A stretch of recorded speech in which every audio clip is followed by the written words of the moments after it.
He is one stern, determined gunslinger of consistency. Since his arrival in Philadelphia, he has demonstrated over and over his approach and plan of attack.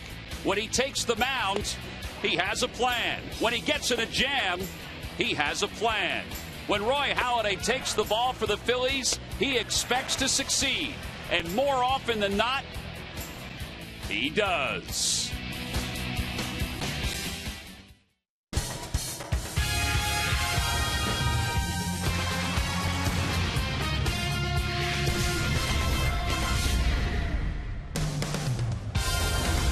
It doesn't matter how long you've been a baseball fan. When you come to Citizens Bank Park to see Roy Halladay pitch, you usually know what you're going to get. It's as comfortable as your favorite chair. This afternoon, it's the final game of this three-game series between the Phillies and the A's.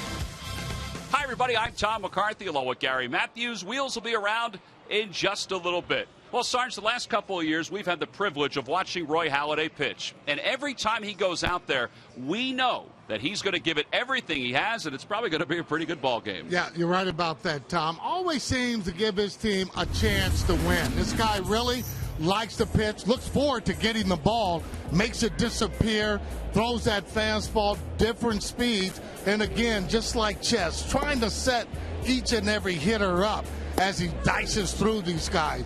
He's looking stellar as he comes off that mound. Never seems to really be happy. Now, after these 16 starts he had last year and this year, when you compare them, everything is just about the same there. Again, that's the consistency with Roy Halladay, Tom. The other thing, too, Sarge, he's been very consistent at home, whether it be the Rogers Center or here at Citizens Bank Park. Well, you're right about that. Look at those 180 games there. We talked about it. He gives that team a chance to win there. You like him when he's on the mound there. You actually, as a player, give it that extra gear, if you will. You know, it's funny, too. You look at that earned run average of 3.09 at home. That number seems to be going down as his career continues to evolve. Well, on the other side, Josh Outman, who we saw a few years ago in a Phillies uniform in spring training, he's starting to evolve as a member of the Oakland A's. Yeah, Josh actually getting traded for Big Joe Blanton there in 08. He has had the Tommy John surgery there in 09, just kind of getting back velocity coming up, getting that ball as high as 93 there. Again, his best pitches are going to be coming later on once he starts to throw a little bit more. You will get stronger. Has an off-speed pitch. That's been one of the problems for the Fighting Phils, being able to locate the breaking ball. Not overpowering, but again, like I said, got it up to 93. You're really going to have to concentrate, Tom, if you're going to hit this guy today. Yeah, his last two starts, he's 2-0 with a 0.69 earned run average. So those are the starting pitchers for this afternoon's ball game. And speaking of pitching, well, the Phillies and the A's have two of the better staffs in all of baseball. They also have watched this weekend those staffs while the defense has evolved. We knew the Phillies were going to be a very good defensive team coming into this series, but how about the Oakland A's? Statistically, one of the worst in the American League. They've played some pretty clean baseball. The starters, the lineups, the first pitch when we return.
great rendition of today's national anthem. So that's how it rolls in Bluebell, huh, Wheels? Those kids are all from Bluebell, and I'm really proud of the hometown kids. They were great. They were. In fact, they got a rousing round of applause here at Citizens Bank Park. Let's take a look at the A's lineup. It's brought to you by Xfinity, only from Comcast. Leading it off at second base, Jemile Weeks. Cliff Pennington, the shortstop, bats second, followed by Coco Crisp, the center fielder. Hideki Matsui's left. He'll bat cleanup. Connor Jackson hits fifth. Ryan Sweeney, the right fielder, bats sixth. Scott Sizemore's over at third base. He'll bat seventh. Landon Powell does the catching. He'll hit eighth. And on the mound and pitching is former Philly prospect Josh Outman. And they'll face Philly right-hander Roy Halladay, who's going after his 10th win, trying to join Jair Jurgens with 10 wins this season in the National League. Third shot at it, Tom. He's pitched really well in his last couple times out. The Phillies have had no decisions in those games, so Roy, as you say, headed for that 10th win, hopefully here this afternoon. There's a scouting report on him, and he's had 10 decisions against the Oakland Athletics and all that time over in the American League. And he begins to pitch here at Citizens Bank Park, where he has the best career home winning percentage among all active major league pitchers. And he delivers a strike to Jemile Weeks. And we're underway. It's no balls and one strike. Halladay's won 19 games in interleague games so far this year, or so far in his career, as Ty Waller jumps out of the way of that liner. Didn't hit it that hard. It sounded like he broke his bat, and he did, but Ty Waller's not sure of that when that baby's headed towards him. Nissan Keys to this afternoon's game. Beautiful afternoon here in South Philadelphia. Well, try and win this series, and gee, how about some runs? And everything just seems to look better when the offense is going. The games have a better pace to it. The fans are more into it. It's just more exciting. Nothing wrong with well-pitched games, but to score some runs would really be nice for a change. So no balls and two strikes, the count to Weeks. And he pops it up. Foul territory. Long run for Ruiz, and he gets there to make the catch. Wow. What a play by Carlos Ruiz, going all out for the first out of the day. Well, Roy Halladay has to appreciate that hustle. That ball was not hit very high. Polanco can't get to it, and Ruiz saw it right away and somehow got there, and Roy's just pointing it at him right now like, hey, nice job. Just as he goes to catch it, his feet go out from under him, too, and thankfully he's okay. He just slipped right there. He went from the grass to the warning track, and that's what he slipped, and there's one out here in the first. Now, that's significant because this year the first batter of the ball game against Roy Halladay has had a lot of success. The first batters are 8 for now 16 against him. It's over. That's 500. Yeah, it was over 500 until that point. And overall, during the course of a game, what did you say it was? 3-something. Yeah, the leadoff hitter of an inning is hitting .321 against Halladay. So they're swinging early after him. Yeah, and they get on base, but then he gets out of, he gets into the stretch and gets out of it. 1 ball and 1 strike the count to Pennington, who is 0 for his last 15. One thing about Halladay, I mean, he does allow base runners, but when you look at up, all of a sudden they're still standing out there, thankfully. Well, the good news is that overall hitters are batting .240 against him, but with runners in scoring position, it's lower than that at .238. See his numbers across the board. That's pretty darn good. Softly hit toward Wilson Valdez at second, and there are 2 outs. During the 2011 season, Turkey Hill will contribute $100 for each Phillies victory and 5 cents for each carton of Phillies Grand Slam ice cream, sold to support the Phillies youth baseball and softball programs. Oh, with 2 outs, Coco Crisp will bat. Crisp has a high number of at-bats against Halladay in his career. In fact, he, along with Hideki Matsui, lead the way in at-bats against Halladay, and Matsui's on deck. And he takes a strike.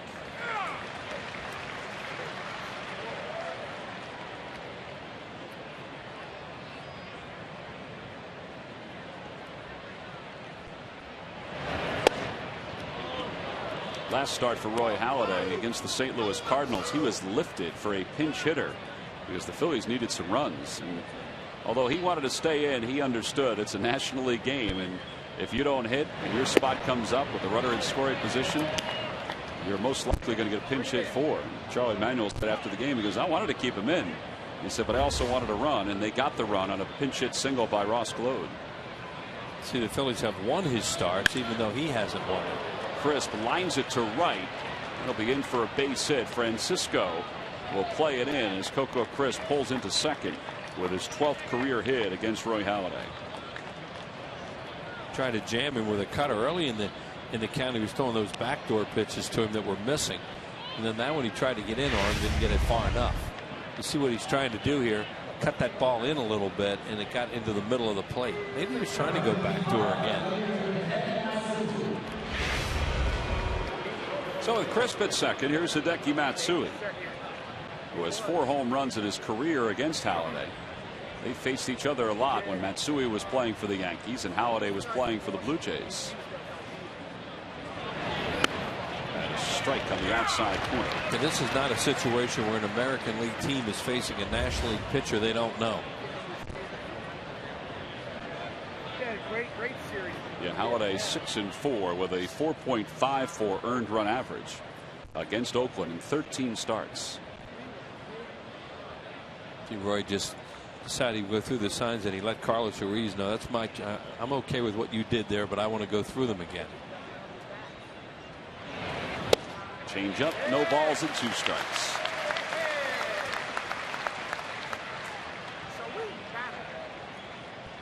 See, Matsui didn't see that baby when he was in the American League.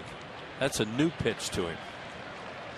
Talked about Halladay's overall numbers against the A's. That's what he's done in his last 6 starts.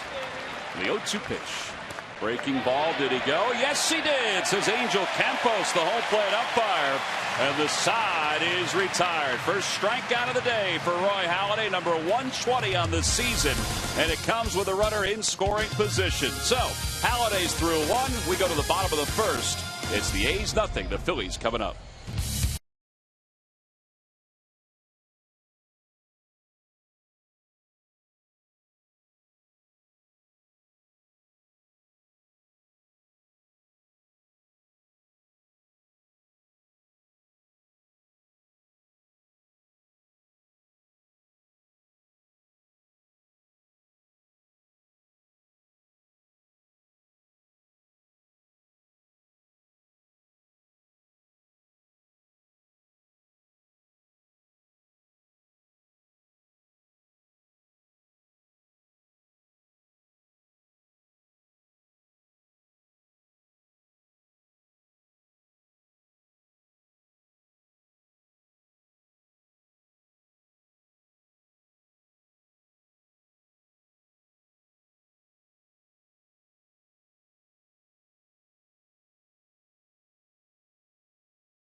To all those celebrating on this Sunday. Scoreless game as we go to the bottom of the first. Let's take a look at the Phillies starting lineup. It's brought to you by Xfinity, only from Comcast. Leading it off at shortstop, Jimmy Rollins. Batting second, Placido Polanco. Shane Victorino hits third, followed by Ryan Howard and Ben Francisco. Carlos Ruiz is doing the catching today in the bottom third of Ibanez, Valdez, and Halladay.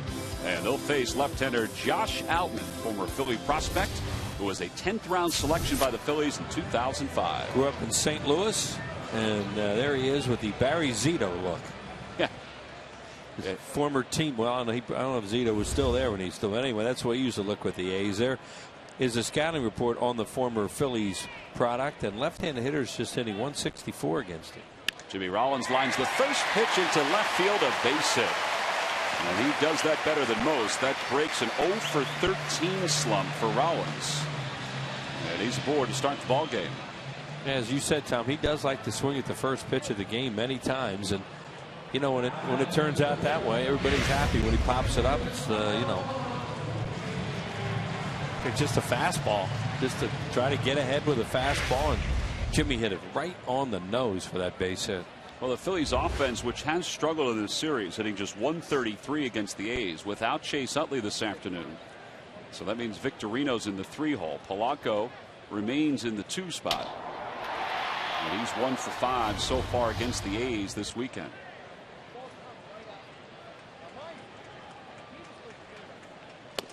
And the first pitch to him, a fastball for a strike. It's 0-1. Very little time to the plate on that. That was quick because I don't know if that was even a slide step or even just a short type of stride that he uses.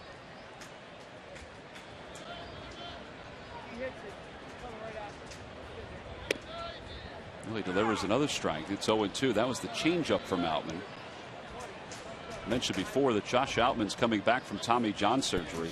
He was off to a pretty good start in 2008, or excuse me, 2009. He was 4-1 with a 3.48 ERA, and then came up with the arm problems.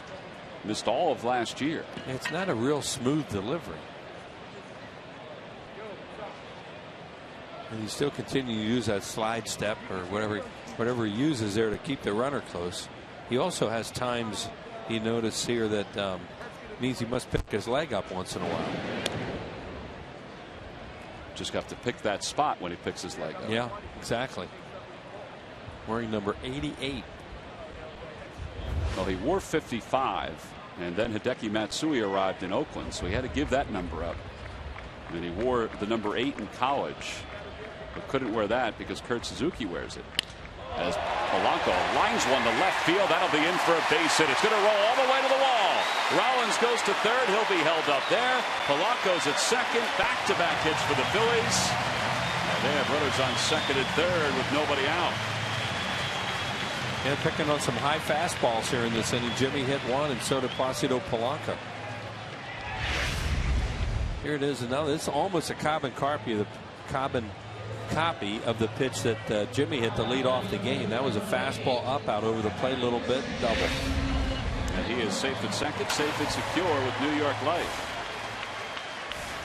Just to wrap up that story about his number, Wheels, because he's been asked a lot about it. He wore 8 in college. Kurt Suzuki was wearing that, so he decided, well, I like that number, so let me put another 8 next to it, and nobody will ever ask me to take it off. Yeah, that's true. He won't have to give that number up. Here's Victorino, takes a breaking ball for a strike. It's 0-1. They're going to play back in the middle up at the corners. They will concede a run with a ground ball up the middle. Boy, it would be nice to take the early lead. Well, I'm sure set up for that. Victorino overall hitting .292 with 8 home runs and 28 RBIs. Last night, Victorino had a misplay out in center field that allowed Coco Crisp to tag from second to third and then eventually score. And Charlie Manuel talked to Shane not only during the game but also after the game in his office just about that. And he lines one into left field, a base hit. 1 run will score. Polanco will go to third. An RBI single for Victorino. And the Phillies take a 1-0 lead. 3 straight hits for the Phils. Boy, this hasn't happened in a while. That looked like a changeup or a breaking ball. Something off speed, and Shane stayed back nicely on it. Ball was up in the strike zone. You can tell on the replay here. Changeup grip. Yeah, it's a high changeup. And all 3 hits in this inning are on pitches belt high or just a little bit above. And well, you get right-handed hitters up there off a left-handed pitcher, and he elevates the ball like that, they're going to hit it. So first and third with nobody out, and the Phillies have a chance to score another run, if not more, here in the bottom of the first. Ryan Howard 0 for 7 in the series. The shortstop, Cliff Pennington, is shaded toward the middle. Not on the second base side, however. Yeah, they're going in this defense. They right here figures their best way to get a double play, and that's what they want right now, to give up 1 run for 2 outs. Inside, 1 ball and 1 strike to Outman. They're trying to stay out of a big inning here, and the Phillies are trying to put up a crooked number, which they don't do a whole lot of. The last time they put up a crooked number was that inning against the Cardinals. Right, and they got a lot of help. And they also have really good at-bats in that inning. A 1 hopper to Weeks. Gets 1 at second. He'll get 2. A run scores. And the Phillies lead it 2-0. Well, they got what they wanted. They got the double play. And with that defense they had set up, the shortstop was in a perfect position to take the throw, and that's why they did that. Combination of a left-handed pitcher and the idea they wanted to get 2. worked out for them. So no RBI for Howard on the double play, but the Phillies take a 2-0 lead, and this year they're 34-11 when they score first, so it's a good sign. Well, see where he was, where Weeks is, and now the shortstop Pennington is right near the bag and can come over, as opposed if he were on the way on the second base side, he would have to do a little loop if he was going to do it, or the third baseman would have had to come over, and it would have been a much tougher play. So, you know, they sacrificed something there, and they got the 2 outs they wanted. 2 balls and no strikes to Ben Francisco, starting for the first time in this series. Dominic Brown gets today off. Dominic was also in Charlie Manuel's office last night after the game, after not running out a hard line drive 1 hopper to second. Charlie said after the game that he was going to take care of it, and he did, and Dominic knew that, and Dominic was very contrite last night after the game when talking about it. So you hope lesson learned, and he's going to have a wonderful career, and he's got so many good skills. It'd be nice to see all of those skills come to the top of the surface. And he was going to sit against the left-hander today anyway, so this is not disciplinary. Ball 4, and Francisco's aboard. Charlie had a waiting line outside his office last night. Just kidding around this morning with him, and he said, "Where were you guys? I was going to get you next." Well, the pitching coach for the A's, Romanek, is going out to the mound to talk with Josh Outman. He's allowed 5 first-inning runs in 7 starts, including the 2 today. Yeah, I mean, he's very fortunate right now. This could be the potentially big inning. He still could, but there's 2 outs. But that ball that Ryan Howard hit was smoked. That thing was right on the nose, and Weeks made a nice play on it. Well, a nice day today here in Philadelphia. It's starting to cloud up just a little bit, but 80 degrees, and the sun has been out most of the day. There was a clinic before the ball game today, which the coaches put together, which was pretty neat to watch, plus some festivities before the ball game, honoring the Philadelphia Athletics. Yeah, Bobby Shantz, one of the guys that threw out a first ball today. As Ruiz takes high, it's 1-0. How about how good he looks at 85 years old? Well, he's still a terrific golfer. He loves to play, and Bobby Shantz, one of the nicest people you ever meet. Great career with the A's and briefly played with the Phillies. 1-0 the count to Ruiz. Lifts it in the air, center field. Coco Crisp started in, now he goes back. He's under it, and the side is retired. But the Phillies get 2 runs on 3 hits. They leave 1. We've completed 1. It's the Phillies 2 and the A's nothing.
The second. Wheels, if things are a little shaky down in the first base dugout today, Mike Miller is manning the camera, and he got some of the shots before the ball game. Bobby Shantz throwing out the first pitch. There it is. Well, he looks great. 85 years young. Had just a wonderful career with the A's, of course. Won the most. I think he won. It's a fair ball, and Valdez bobbling it every which way, and Jackson's going to get to second with a leadoff double. It's a tough play for an infielder trying to go out and make that, and it wasn't hit all that high, so I guess Francisco couldn't get there, and it drops fair. Yeah, there's no way that Ben Francisco can get to that ball. The only guy could get there was Valdez, and I said it wasn't hit all that high. So a leadoff double for Connor Jackson. Chance won the most valuable player, I believe, in the American League. In 1952 when he was 24 and 7. Yeah. Breaking ball, taken for strike one by Ryan Sweeney. Well, that photo that he took after he threw out the first pitch was with Ruth Mack, the daughter of Connie Mack.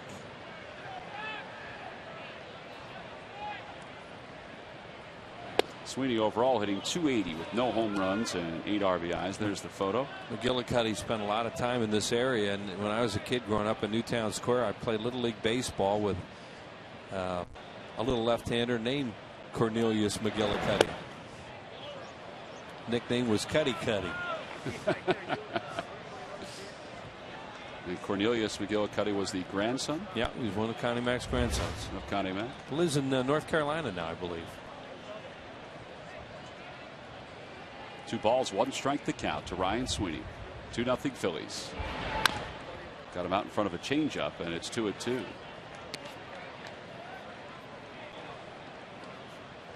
Ryan Sweeney doesn't often play against left-handers. Most of his work is against right-handers, and he's hitting .302 against righties. And with Halladay out there, he starts today after sitting out yesterday's game.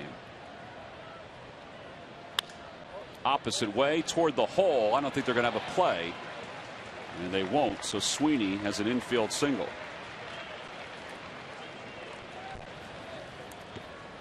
Hey, if you're hitting the road, take the Phillies with you this season. Subscribe to MLB.tv today to see every Phillies game live or on demand on your computer and your favorite devices. Visit Phillies.com to order and get more details. MLB.tv. Baseball everywhere. Halladay out there right now pointing at Jimmy Rollins and at Valdez. All right, who's covering second if the ball comes back to me? And finally Valdez pointed in that it was he.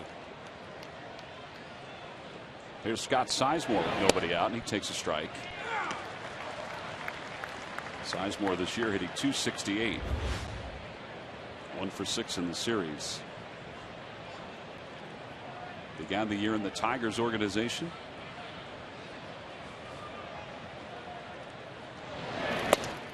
And he was late on that 92-mile-an-hour cutter. He's ticked off right now. You can always see it with him. You know, a little blooper like that, and then a squibber towards the hole, and all of a sudden he's in trouble with nobody out. After his team gave him the 2-0 lead. Right. Grounded toward third. Polanco goes to the third base bag. There's 1. There's 2. Oh, that's huge right there. It's a 5-3 double play. And there are 2 outs here in the second. And that's the kind of thing that Halladay has the ability to do, is just go bury a hitter and do something like that. Get 2 out of it. You said that's a nice play by Polanco. Much easier to go to the bag than around the horn, because the ball's not hit hard and he's right at the bag anyway, and he knows he has a double play right in front of him. Here's another look at it. You know, you go around the horn with that when the odds are you're not going to get a double play and you have a first and third one out. Well, 2 outs now. Here's Landon Powell.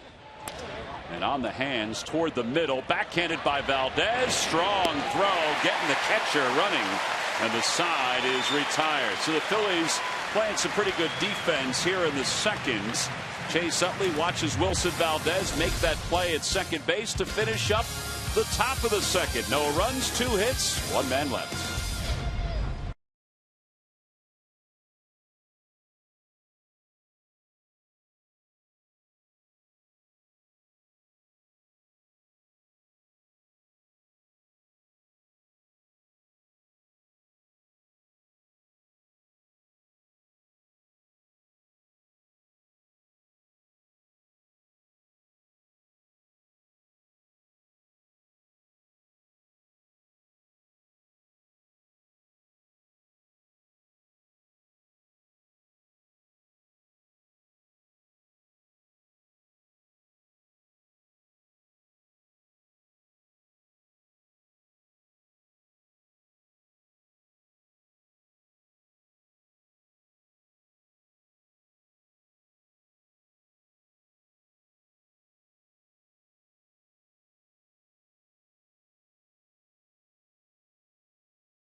does. Catch 2 full hours of the acclaimed medical drama House tonight starting at 8 right here on PHL 17. The last of the second. Phillies up 2-0. Roy Halladay just worked out of a no-out first and second jam to begin the second inning. We talked about his numbers with runners in scoring position. Lower, the average is lower than what hitters are hitting overall against him. So he really bears down. Well, I mentioned that, you know, you could see it in him. It wasn't like he's going to get out of that jam, but he just went after Sizemore. You know, it was with a vengeance almost. It was like it was personal. And he wound up getting the double play and a nice play by Polanco, and then Valdez, as you said, been a nice play there to end the inning. But he does give up leadoff hits in innings. There's Wilson who got to it, and then with that great arm, it was a mismatch for the catcher going down the line. 1 ball and 1 strike to count to Ibanez. Ibanez 0 for his last 10 against lefties, but he has struggled overall. In fact, his last 10 games, he's hitting .114. The lucky McDonald's Phillies home run jackpot contestant is Daniel Affleck of Philadelphia. If the Phillies hit a home run in today's ball game, then Daniel will win $300.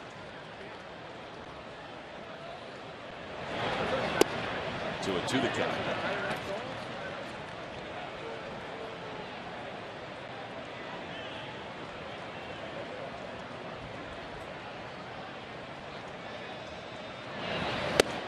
And a high fastball cut out and missed. First strikeout for Outman.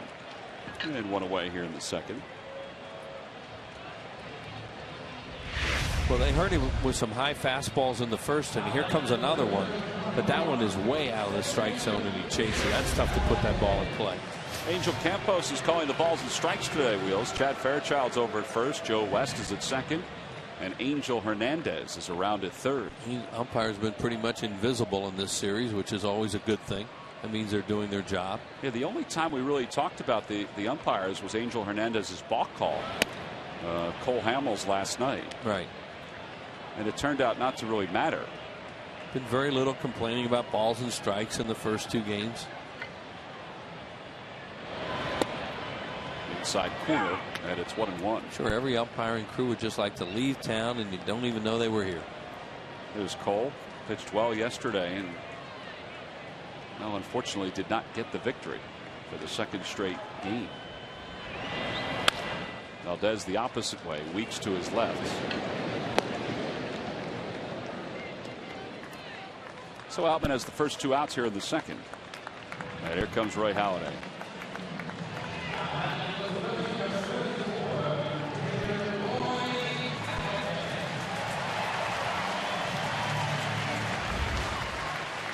Halladay 2 for 37 this year.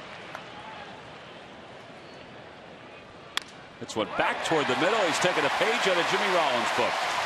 A single up the middle, and he's aboard with 2 away.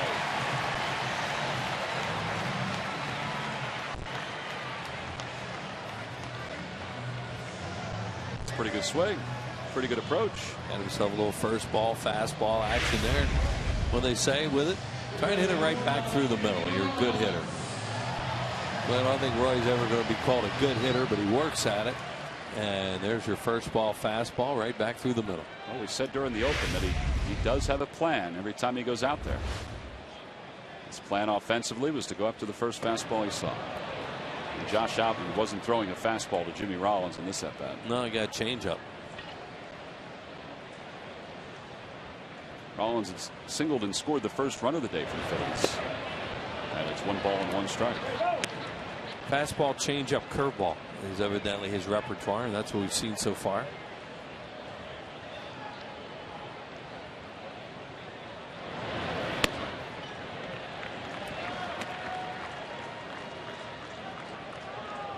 That's kind of a violent delivery, you know. Nothing real smooth about it. Jumps at the hitter a little bit.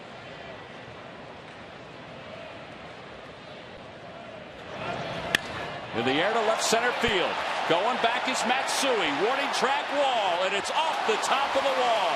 Halladay's around third, being held there. It's a 2-out double for Jimmy Rollins. And he just missed a home run.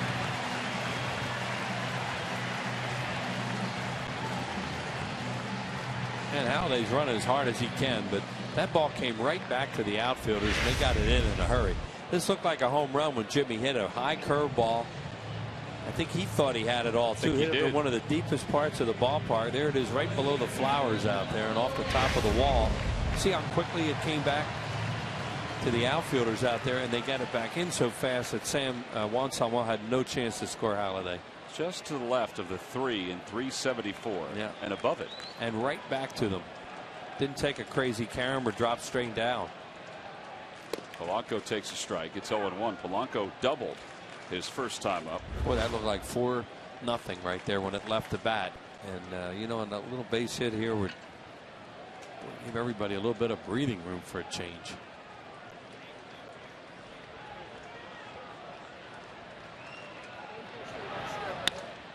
Over to shortstop Pennington. A step to his left. Throws out Polanco, and the side is retired. So the Phillies get a couple in scoring position with 2 outs. They leave 2. We go to the third. It's 2-0 Phils.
Phillies.com. Go to the fan section for all the information, and please submit your answer on the subject line. Wheels, the question is, what A's pitcher won both the Cy Young and MVP award in 1971? As everybody can see from our center field shot, Wheels has got a little smirk on his face. Well, you have a pretty good idea who it is? I don't know. Maybe the fans do. I can't ask the fans, though. I'm asking you. It's for the fans. It is. I got to guess. All right. This guy was pretty good, by the way. Yeah, he wasn't bad. We've seen him over the years. We have. Nice to have Tommy here on Father's Day. Josh Outman takes a pitch outside. It's 1-0. My oldest son wished me happy Father's Day today when he woke up. Oh, man. There he is. Yeah.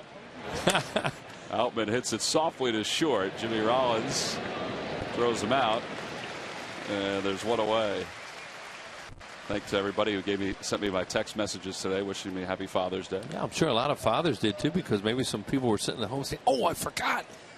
I better go get him something." Maybe some guys woke up this morning with a nice dozen golf balls. Yeah, you know, it'd be nice. That would be very nice, and if I could help in any way, I'm glad to do it. One out here in the third. Jamiel Weeks, who was retired on a fine play by Carlos Ruiz. His first time up, takes a strike on the outside corner. Weeks had 3 hits last night. It's the 3rd time in his career, in his short career. He's only been up in the big leagues a little while. 3rd time, though, he's had 3 hits in a game. You wonder if anybody talked to him the way that game ended last night. I mean, it looked good, but what a... You know, he flipped the backhanded flip with his glove to start that double play. And so many things can go wrong when you do that. when you're going to get on the highlight shows all night, you know, and that's the idea for some of these guys. But wow. Well, in honor of that play, Roy Halladay's broken 2 of his bats in his first 2 at-bats today. Now, you know, this looks really cool here. Look at this. But it wasn't even close to being necessary. Way ahead of time he has that where he could give the flip. And that looks neat to show at nights and all that. But right here, that could go anywhere. And, you know, a run would have scored. You know, there's just, it wasn't necessary with as close as he was to the bag in a 3-run lead. Now, if you have to make that play and it's bang, bang, and it's saving the game and all that, yeah. But it wasn't necessary. But, you know, it looked good. Well, he's very athletic, as we've seen in these 3 games. But that's a bad habit to get into, you know, to do that at that point of a baseball game when the game's on the line and you have a lead like that. But it looked cool. And nowadays, that's important. Going to the count to Pennington. And he's down on strikes, way out in front of that pitch. Second strikeout for Halladay. 1, 2, 3 go the A's here in the 3rd. Halladay now has retired 5 consecutive batters since allowing back-to-back hits to begin the 2nd. We go to the bottom.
We're for homes. Talk to us today about how we can help guide you to the loan that's right for you. And by Honda. See your Honda dealer and discover the great values now being offered. Well, Ashburn Alley has been busy this weekend, as it has been all year long. The Bud Light rooftop. Talking so much about the Athletics, that kind of harkens back to the days when they were around, when you see Whitey in that uni. Huh? Did you ever talk to your dad about whether, did he go to a lot of A's games too? He was more of a National League guy, because I mean, I was old enough for him to have taken me and my mom to take me to A's games, where we went to Phillies games. I was 9 when they left town, and we've been to a few games and never went to an A's game, but I can remember watching them on television. Yeah. You know, the old black and white sets in that uni there. Victorino out in front of an off-speed pitch. To the right side of the infield, Connor Jackson, the first baseman, makes the grab. And 1 out. So 1 away. Ryan Howard's due up. Hey, the San Diego Padres are making their only visit to Citizens Bank Park beginning Friday, July 22nd at 7:05. That's less than a month away, and it's 1980s retro night here at the ballpark. Monday the 25th at 1:05 is Citizens Bank Business Person Special. And at Modell Sporting Goods, kids run the bases. There was tickets now by going to Phillies.com. Excuse me. That's right, Tom. There was a drugstore chain in Philadelphia at that time called Sunray Drugs, and they had a campaign. It was called Save the A's. I still remember the signs in the windows, and you know, to sign things, try and keep the A's in Philadelphia. But you know, it wasn't that big a deal back then. You know, they just let them go and they moved on. Now, if the A's had stayed, do you think Philadelphia could have sustained 2 teams? Well, that's a great question. I don't know. Back in the 50s, now it's so different. You can look at how you could have two in a market. It would be interesting to see if there would be, where the two ballparks would be. Obviously, this one would be here, but where, if the A's stayed, where their ballpark would be, because you figure they would have their own ballpark, like the Mets and Yankees, right? And the A's and Giants. Yeah, because they were both playing at Shibe Park at that time, well, I'm trying to think what year it became Connie Mack Stadium. It may have been, I don't remember, but anyway, of course, it became Connie Mack Stadium after Shibe Park. It was at 21st and Lehigh. There's a big church on that property now. Yeah, I always wonder about that. Howard the opposite way. Matsui makes the catch, and there are two outs. And the reason I say that is because if you think about the cities that have two teams, Chicago, New York. I mean, Los Angeles, not really, because Anaheim is a good ways north. But San Francisco and Oakland, I mean, it's right across the bay, different cities. But hey, you think of Philadelphia and the large market that's here. Maybe one of the teams would have been in New Jersey. Absolutely. Yeah, it's a neat hypothetical. Ben Francisco takes a strike. It's 0-1. Now you look at the A's, the colors are different. I mean, they're on the opposite coast, and it's just odd.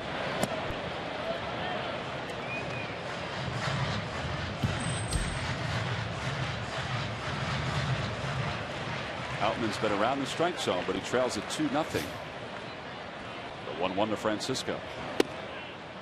Fastball on the inside corner, 1-2.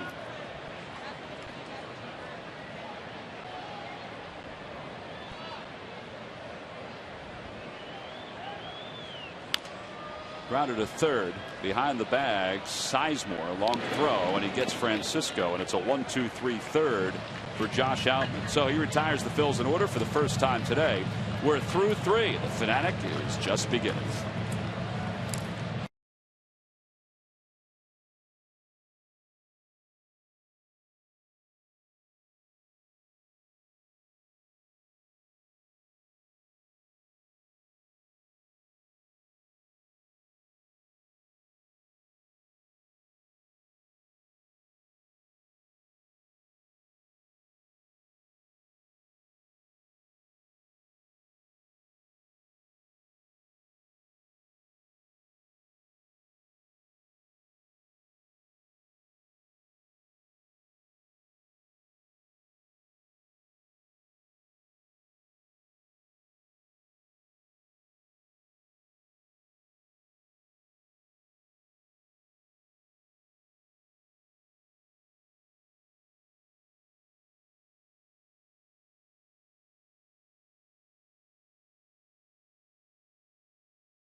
You'll love, like Post-it notes with adhesive that really sticks. Who but W.B. Mason?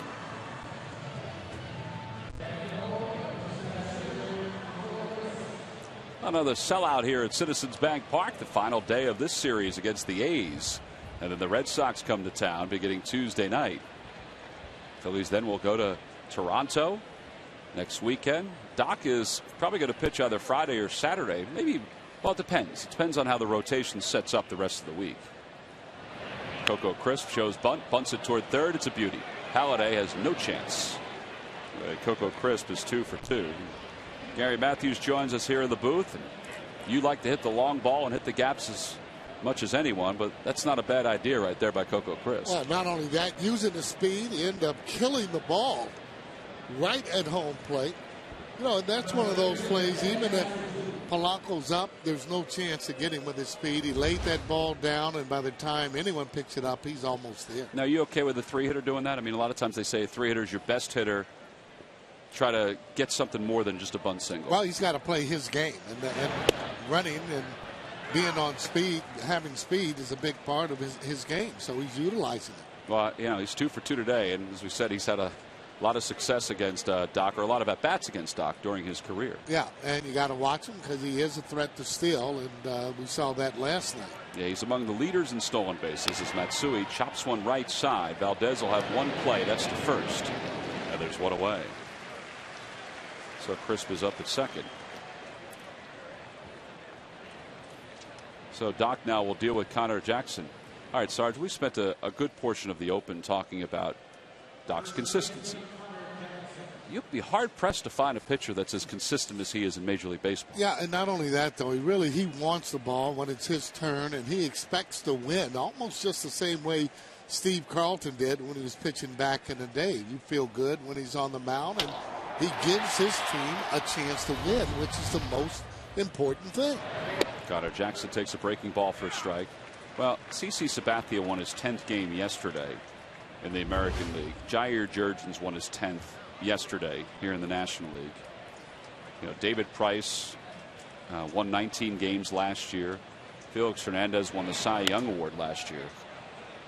That's going to be a tough play. Howard on the run, and he makes the over-the-shoulder basket catch. And then, for good measure, flips one over to Polanco to make sure the runner stays at second. Very athletic play going down the line. Wind helping him a little bit as that ball came down. Again, much easier when you're using that one hand. And he goes in and makes just a nice basket catch out of it. See how it changes? The wind goes there and he picks the ball. Has the mindset, too, to get off a good throw. Right on the money. That's a good play. Ryan Howard made his second error of the season yesterday. A .997 fielding percentage. And Jackson, he's thinking, man, I had a chance to still be up there against Roy Halladay with a runner in scoring position. Sweeney reached on an infield single his first time up. He's 1 for 1.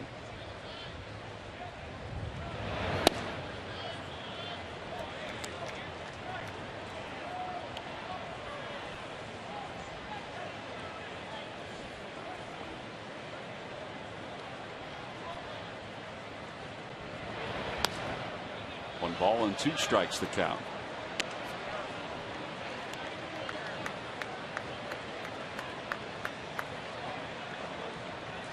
So when you know he's really on his game, when you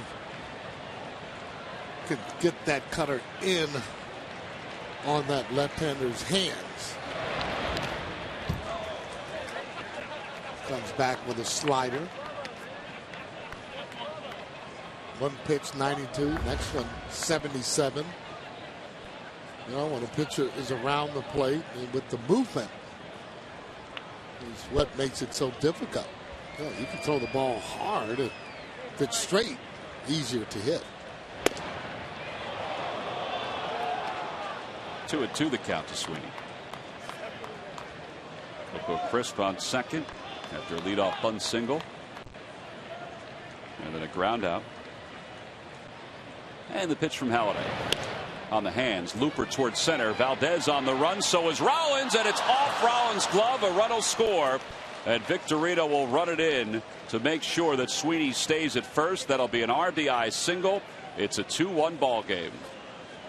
Oh, J-Ro might have had that in the glove there, and Valdez came over and looked like might have knocked it right out of the glove. J-Ro sliding down. Actually, he didn't get it. But that's a play for me again. And if you're not going to be able to get it, Valdez, for me, needs to just hold up on that ball. You got to take a look to see kind of where the fielder is. If you know you don't have a chance, you let the other guy go for it and go at it full speed. Yeah, Jimmy's mad right now over at shortstop. I think he's mad that he didn't make the catch. And I think what you said, Sarge, is right on, that if there weren't 2 infielders there, then Rollins would have been able to continue on and probably come up with it. See, and there where you're playing with Chase that's out there, they know each other so well, know each other's speed, a little bit easier to play. Fly ball left field. Ibanez moves a few steps to his right. And the A's settle for one. So they get a run on a looping single to center. And that's it here in the fourth. We go to the bottom of the fourth. Phil's up by one.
Acura Advanced Spy Xfinity, only from Comcast, the official HD triple play provider of the Phillies, and by the Quality Plus Ford stores. 2-1 as we go to the bottom of the fourth. Each team with 5 hits. Phillies have kind of let Josh Outman off the hook. Yep. He retired the Phillies in order in the third, and now as we go to the fourth, let's see if they can put together some at-bats against him like they did the first couple of innings.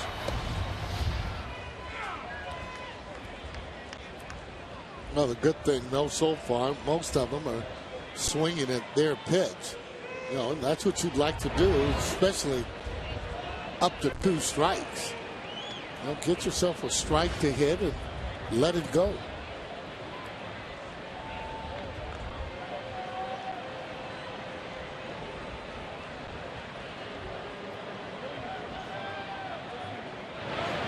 Ruiz takes low, 2-1. Over the last few years, the Phillies have made a number of trades to try to shore up their major league roster. And they make one run after another to the postseason. And a couple of years ago, when they were looking for a starting pitcher, as Ruiz grounds it foul, they dealt Josh Outman, Adrian Cardenas, and another player to Oakland for Joe Blanton. You know, and over the course of time, you're going to see some of those players, like Gio Gonzalez, like Outman, maybe Michael Taylor eventually, who's with the A's, show up on a major league roster. But it's kind of interesting, Sarge, because you know Joe Blanton helped the Phils get to the postseason in 08 and then win the World Series in 08. Yeah. Well, Phillies got what they wanted, and a lot of times, though, with trades with younger players, you don't know how they're going to turn out until 2 or 3 years later down the line to see the progress of those younger players that were in the minor leagues. Well, Cardenas right now at AAA is hitting .321 with 3 homers and 27 RBIs. Now, he's been playing all over the place, but he's been mostly DHing. 0-1 Ibanez taken outside. 1 ball and 1 strike. Outman said, "I've had a great opportunity with Oakland. It worked out well." He said, "But I'd be lying to you if I didn't think about if I had made it with the Phillies." Well, so it's just natural. Absolutely, especially with the tradition of winning here as of late. That's why you have a lot of other players that want to come to this particular city in order to play. Straightaway center field, not deep at all. Coco Crisp comes running in to make the catch. And there are 2 outs. Hey, check out the Phillies Authentic Store at Citizens Bank Park. It's located on the main concourse behind Section 133. The store features authenticated game-used items and autographed memorabilia. New items are added each homestand. For a list of available items and more information, email merch, MERCH, at phillies.com. Some of the items right there, including the placard with Carlos Ruiz's name. That's over top his locker. The Roy Halladay print from the National League Division Series no-hitter against the Reds.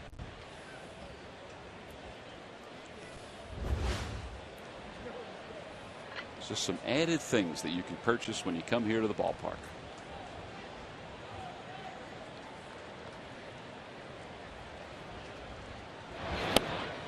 1-1 the count to Valdez, who grounded to second his first time up. There's Doc.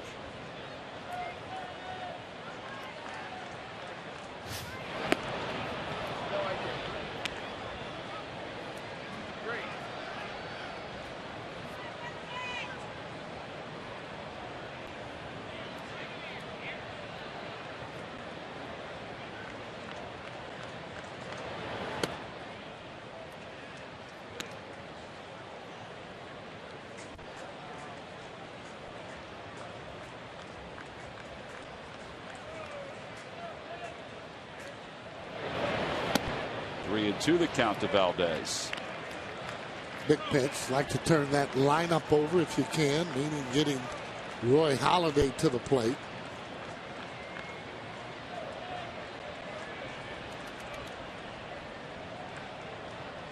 I think Outman was looking around, looking to see where the count was. And a called strike three. A changeup right on the inside part of the plate. And the side is retired. Second straight inning that Outman's retired the Phillies in order. He has set down 7 in a row. We've played 4. It's 2-1 Phillies.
Our package. How about weather, headlines, and sports in a newscast built to fit your lifestyle?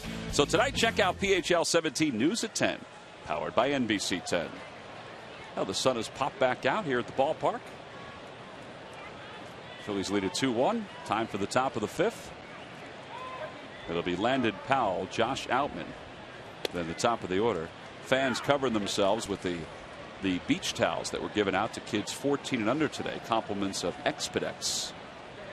Have the Phillies starters on there like Roy Halladay, and Cole Hamels. Pretty good items, Sarge. Yeah. Yeah, the nick of time too. Summer's here. You take it right on out to the shore. Swing and a miss, and it's 1-2 to Powell.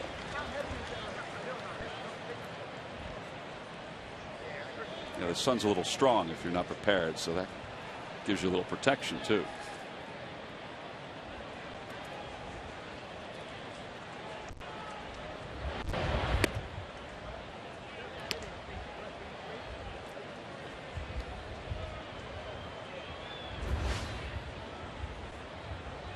Powell's numbers this year under 200.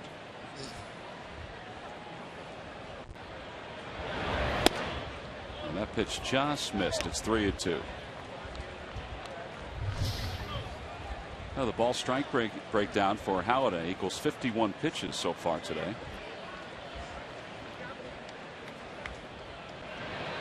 Change up. And it remains 3-2. Well, he gets the hitters so out in front on a lot of pitches. Well, what would you come back with right here if you were pitching? He's out in front like that. What would you come back with? Well, I mean, it's 3-2. You can come back now with something hard that would be inside. That's his cutter.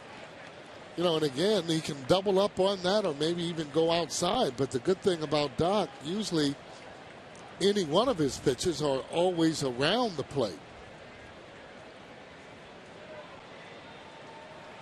Don't know if you want to throw that looping curveball, but just out of the zone a little. Little number left to the mound. Halladay off the hill, has time, and he throws out Powell. One away. Hey, every time the Phillies retire the opposing team 1-2-3, which Doc's done once today, Comcast will make a contribution to Phillies charities. Phillies baseball is brought to you by the Xfinity HD Triple Play, your complete lineup for digital TV, lightning fast internet, and home phone.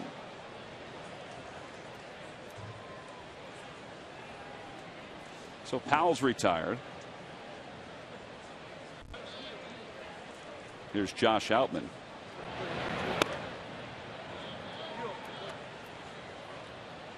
A's pitchers this year are hitless in interleague play. Outman was quoted as saying, "I look forward to the chance to get my first major league hit against a future Hall of Famer." Well, you know what? All the pitchers that haven't hit, they do look forward to going in and trying getting, you know, a base hit.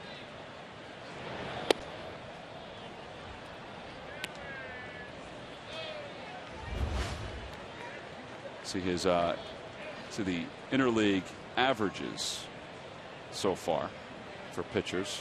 7 RBIs, 108. It's a lot of strikeouts. 3-1.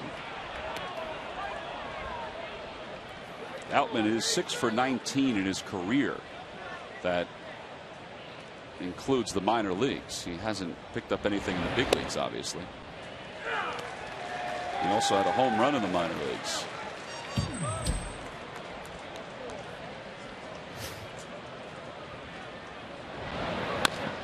Left side. Rollins takes the big hop. Outman's taking a Sunday stroll, and they're 2 away. I mean, for somebody who wanted to get his first major league hit against a future Hall of Famer, he wasn't putting a whole lot of effort into it. Looked like he was looking for a walk for me. When he got in on him, 3-2 pitch right on his hands.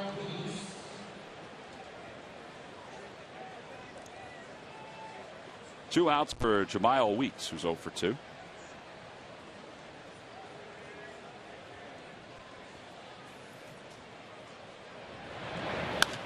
Over to first, and Ryan Howard had him positioned perfectly. A 1-2-3 inning for Doc Halladay. Second 1-2-3 inning of the day. We played 4.5. It's the Phillies 2, the A's 1.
Hey, are you a most valuable Fanatic and 14 and under? Well, join the Fanatic MVP Club and receive a Fanatic poster, an MVP lanyard, a Fanatic bobblehead.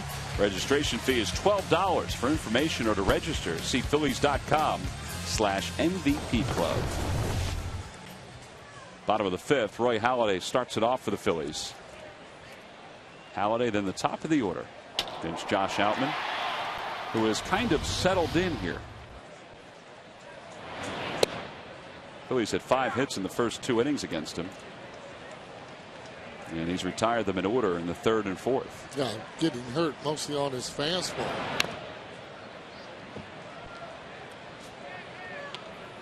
He's not throwing Roy Halladay a fastball here after he singled on the first fastball he saw his first time up. Probably end up getting the breaking ball. Hasn't thrown a lot of those even today. Another fastball off his hands. That one at 91. After that Tommy John surgery, it will take him some time to get that arm strength back the way it should.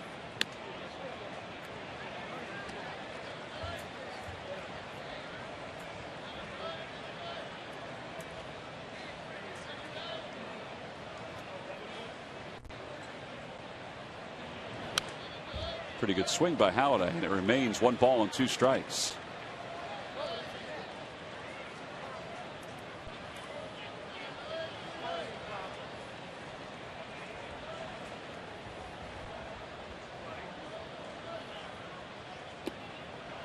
And Halladay's down on strike. So for Outman, that's his 3rd strikeout of the day. And back to the top of the order for Jimmy Rollins.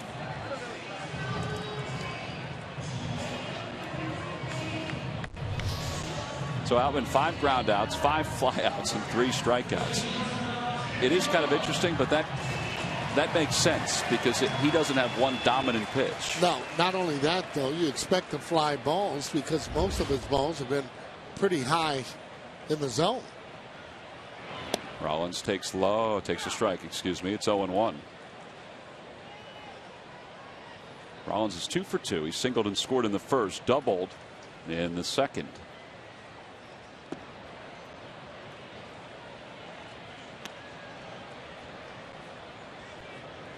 What's that feeling like, Sarge, when you have 2 hits, 2 real clean, hard hit balls your first 2 times up when you're up there the 3rd time? Well, I mean, you're just thinking again, trying to drive the ball as hard as you can. Back toward the middle, Weeks backhands, then the ball trickles out of his glove. Rollins is limping up the first base line. I think he's okay. I think from time to time, that knee bothers him where he fouled that ball off. Or he maybe buckles at times when he hits the ball. Again, we've talked about that before. A lot of good things happen when you hit that ball up the middle, and even if he picks that ball, don't think he's going to be able to get J-Ro as he stays on top of a high pitch that's in the zone. There's that little limping there that Tom's talking about.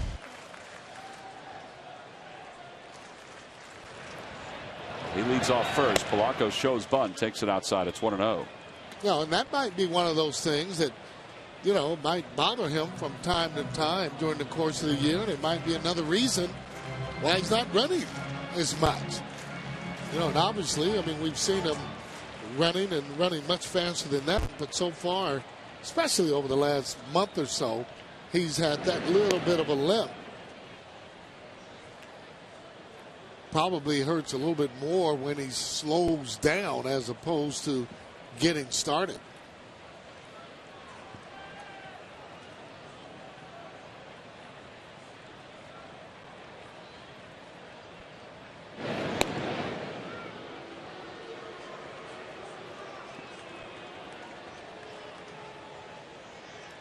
They either want to see if Polanco's going to square again, which I doubt, or they want to see if Rollins is thinking about running. Yeah, I think though Polanco was looking to try and maybe drag a ball for a base hit.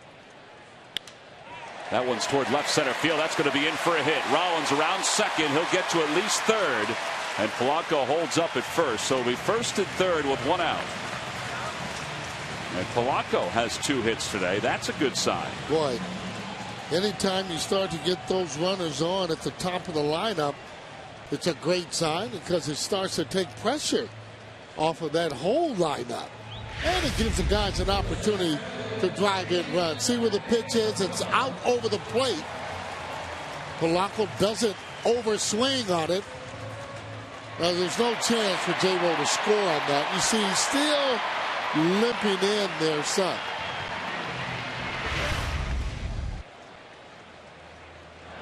I wonder if he did something even on that play to center, if he aggravated it.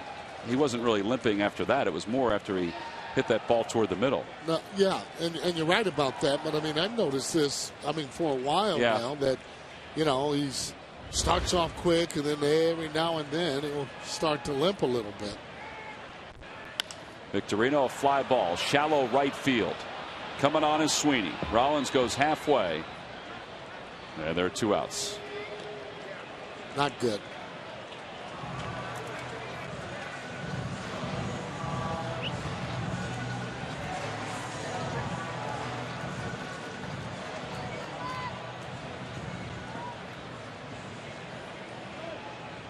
So Victorino's retired. Now it'll be up to Ryan Howard to try to get this run home or more. Second pop up in a row for Victorino, and that again is almost like a free at bat for a major league hitter, and especially one that has the speed of Victorino. I mean, that's one of the ones you really want to try and get on the right side. Certain pitches, though, you have to look for to do that, and it's not going to be up in the zone. Howard today is 0 for 2. He rounded into a double play his first time up. That scored a run. Flied out to left his last time up.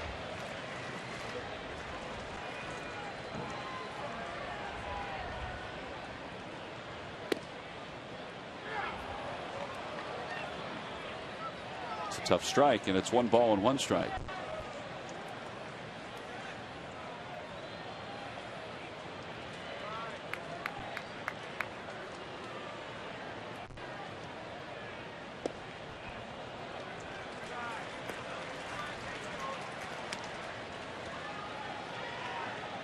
Well, anywhere towards second base, if he hits the ball, he's got a hit other than just pulling the ball. Yeah, this is an odd alignment with the shortstop almost right up the middle. And with Weeks in shallow right, but a few steps toward the line. Well, I mean, it's easier said than done in trying to hit the ball there, but those games that we used to play back in the day where you're playing that pepper where you'd be able to hit the ball to each one of the fielders, that's kind of what that drill is for.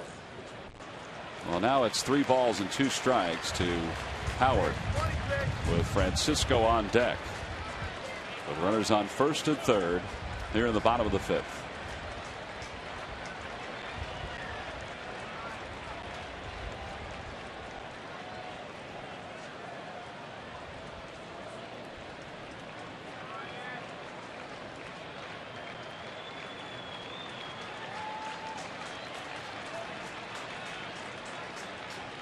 Runner goes, pitch is taken for ball 4. They appeal to Angel Hernandez. I'm surprised that Powell didn't, or the A's didn't try to at least make a throw to second, but they don't want to let that throw get away and then allow Rollins to score. So I guess it is the right decision because Polanco, he was it 3-2? It was 3-2. Good job on that check swing there, and again, up to the umpire to decide whether or not he went. But I like that, though, getting help, not just calling that yourself. Quickly getting help. Yes. So the bases are loaded for Francisco. And he takes low, 1 ball, no strikes. Francisco's 0 for 1. That kind of gives you an indication, Ryan Howard, whether or not he's hitting or not, just not getting fastballs to hit consistently. Little number up the third base line. Outman off the hill, looks to third, throws to first, not in time. A run scores. Why, oh, why did he look at third? That certainly helped the Phillies. They lead it 3-1.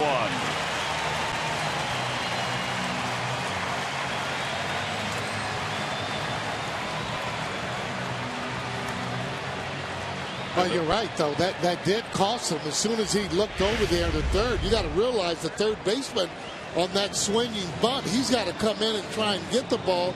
There's where he takes that look there at third, comes around the throw, no chance to get Francisco going into first.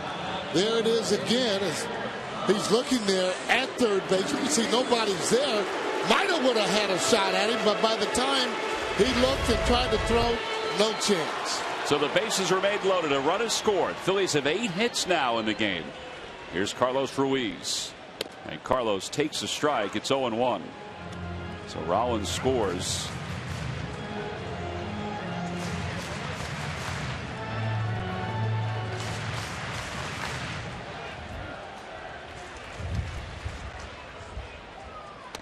A lot of folks were wondering the other night why in the 9th inning they were playing Sizemore in when Ben Francisco chopped one over his head with 2 outs.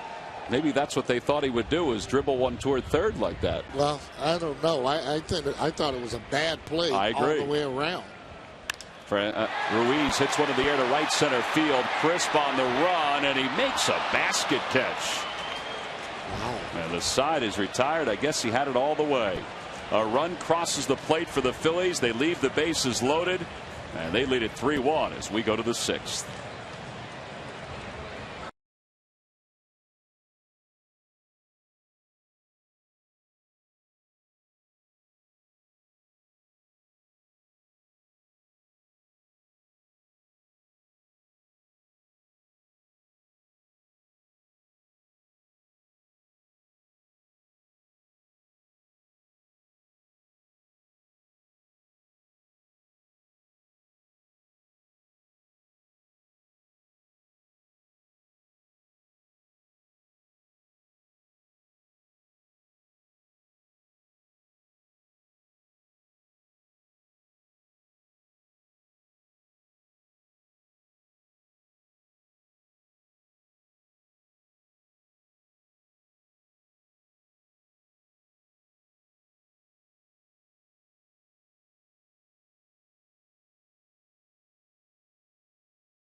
Ball is showing his worth to his buyers.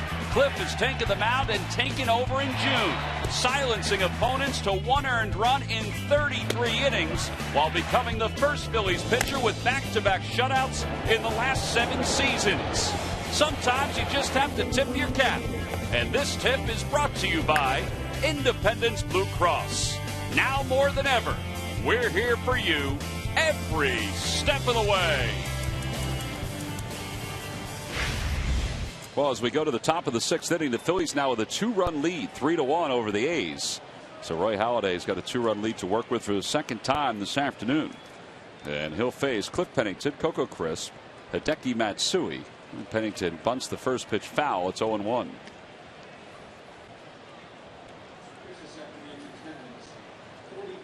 Jimmy Rollins, who is 3 for 3 today, scored the 3rd run of the day. In fact, Rollins has scored 2 of the 3 runs. To the right side. Valdez gets to it, spins, fires. Oh, boy. Ryan Howard's got to be on his toes with the way he throws over to first. One away. Boy, one-handed grab, almost handcuffed Ryan Howard. You know Valdez has a good arm from anywhere in the infield. And when he's throwing from second base a shorter throw, you better be on your P's and Q's. Now take a look at it as he goes in. Makes a fine play. Now he turns around 360 and just almost breaks the webbing in his glove. Coco Crisp swings at the first pitch. Now that one wasn't as difficult as Valdez had. Yeah, I think everybody will take it. Well, you like that too, swinging early and getting those early outs for Doc. Yeah, he's at 63 pitches right now. with 2 outs here in the 6th. Yeah, last game though he only threw 97 pitches, so that makes it where he should be a little bit stronger, I would think, this start. Breaking ball to Matsui, who's heard the boos the whole weekend. Yeah, well, he's gotten some big hits against the Fighting Field, especially there in the World Series. Valdez, second chance of the inning. Second time he's thrown the hitter out. That's a 5-pitch 6th inning for Roy Halladay. He's retired 7 straight. The side in order the last 2 innings. We go to the bottom of the 6th here in Philly.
See your local Chevy dealer. Visit ChevyDealer.com. By Southwest Airlines. Southwest Airlines do Rapid Rewards. Unlimited reward seats and no blackout dates. And by Bud Light Lime. The just right taste of Bud Light with a refreshing splash of 100% natural lime flavor. Well, what you're looking at is the 2nd largest regular season crowd in Citizens Bank Park history. As Raul Ibanez takes a cut at the first pitch from Josh Outman to start the bottom of the 6th. I mean, seriously. 45,863. Had the largest crowd in that last homestand when Cliff Lee was pitching. Well, when you're in a ballpark, not a bad seat in the house. Easy to want to come and see your favorite team. You want to have one of the best pitchers in the game today. 1-2 the count.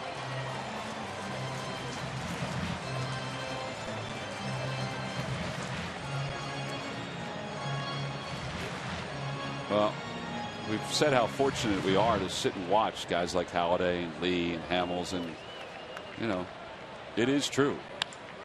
Off the end of the bat, a floater on a few hops to second. Weeks throws out Ibanez. 1 away. I mean, when you were a kid, you kind of, when you understood what was going on, you kind of circled the days that, you know, the best starter was pitching. Best starter, some of the better teams, but really in this particular case, yeah, they come to see their team, and whoever they're playing, it doesn't matter. They're still sold out. Valdez shoots it right past the first base bag, a foul ball.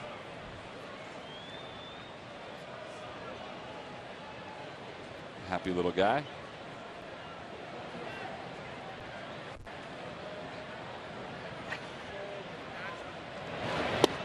One ball and 1 strike to Valdez.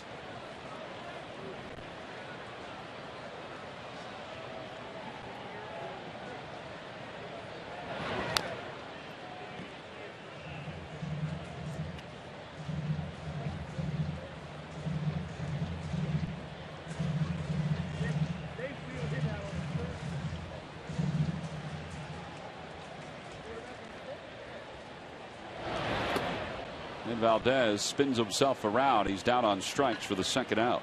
Fourth strikeout for Outman. That'll bring Roy Halladay to the plate. Hey, follow the Phillies stars of tomorrow at Lehigh Valley, Reading, Lakewood, and Williamsport. All 4 minor league affiliates are close to Philadelphia and easy to visit. Enjoy a fantastic ballpark experience with games all summer long. Visit Phillies.com/minor leagues for more information.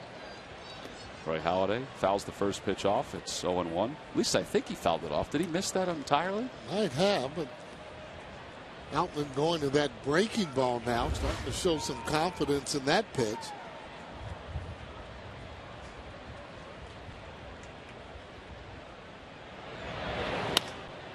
Down the right field line, slicing, just foul. Boy, that's the kind as a hitter, when you see it going, you want it to get down and get down quick, fair. Just a little bit quicker, and that ball's right down the line. Fastball again, and inside he goes the other way. Not far from being fouled. Another nice catch.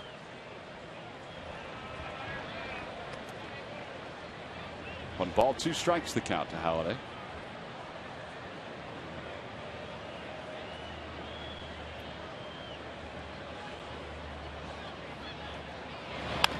Check swing. Halladay's trying to hustle it out for another hit.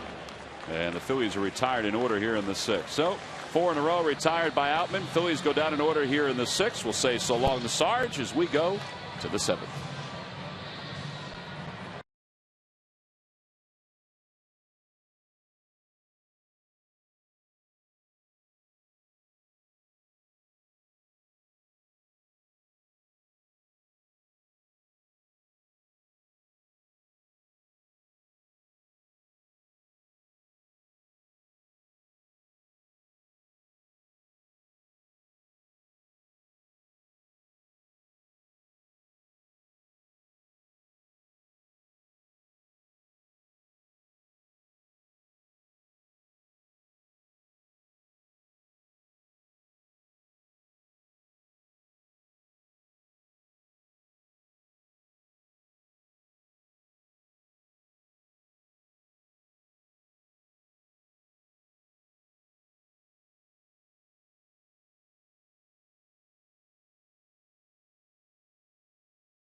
That's still a great bit every time they do it. That weightlifter.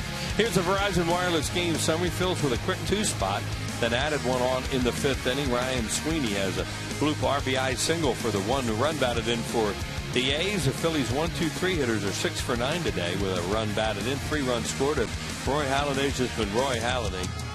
Very, very good here this afternoon. Even the hits they've gotten have been kind of clunkers.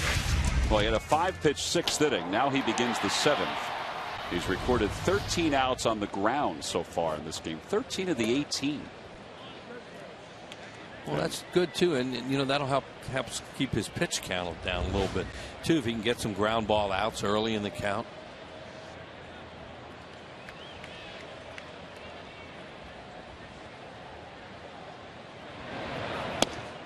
Connor Jackson does have a double against Halladay. In all honesty, that was probably the hardest hit ball. No, it really wasn't. That was the one that was down the right field line. Yeah. Breaking ball low. Probably the hardest hit ball was a double by Crisp in the first inning. That's the double. Right. That was the one. Everything else, the other hits, the other 4 hits, 2 bloop ones, including Jackson, and 2 infield singles. 2-2 the count to Connor Jackson. Halladay has struck out just the 2 batters today.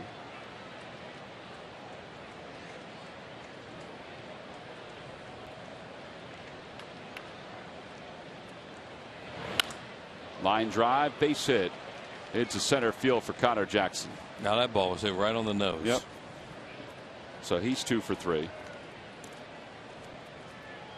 Well, these lucky fans are today's Citizens 7. They will each receive a prize pack courtesy of Citizens Bank. Citizens Bank with the most 7-day branches in the Philadelphia area. To find a branch near you, visit citizensbank.com.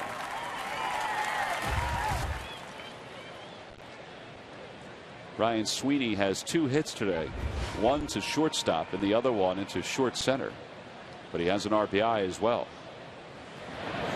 And he takes a strike. It's 0-1.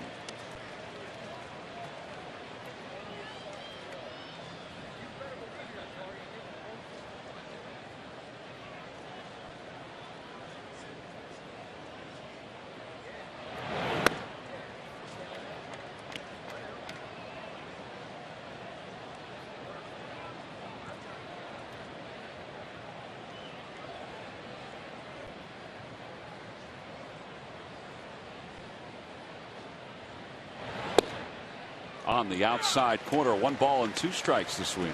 Plate's had corners today for Halladay, and that really helps when you paint the way that this guy can, and he senses that, and he'll go after those, just try and nip those corners away that he's done. Yeah, there have been games where he hasn't gotten the corners from the umpires. In fact, there was one here 2 starts ago where he didn't get the corner at all. Jim Wolf was the home plate umpire. And when we say the corners, you're basically saying they expand it a little bit, because they're going to call it over the plate, because that's they all do that, but some of them will expand it just a little bit, and for a guy like Halladay, that really helps. To left field, Ibanez has a beat on it, a couple steps from the track, makes the catch. It makes a hitter swing at pitches a little bit off the plate too. And that looked like a changeup that he threw there, and just off the end of the bat. Here's Scott Sizemore, who's hitless in 2 at-bats today. He grounded into a double play. That was a big double play early on. That was in the second. It was a 5-3 double play.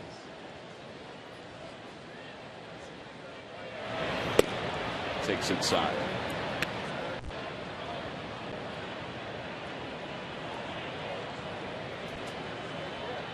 Not counting today. How about the last 20 games for the Phillies starting pitchers? 10 wins, 5 losses, an earned run average of 2.05. Wow. Not only that, they've gone deep into games. Really, the only guy that has been Oswalt. As we came to find out, it's because his back was acting up again.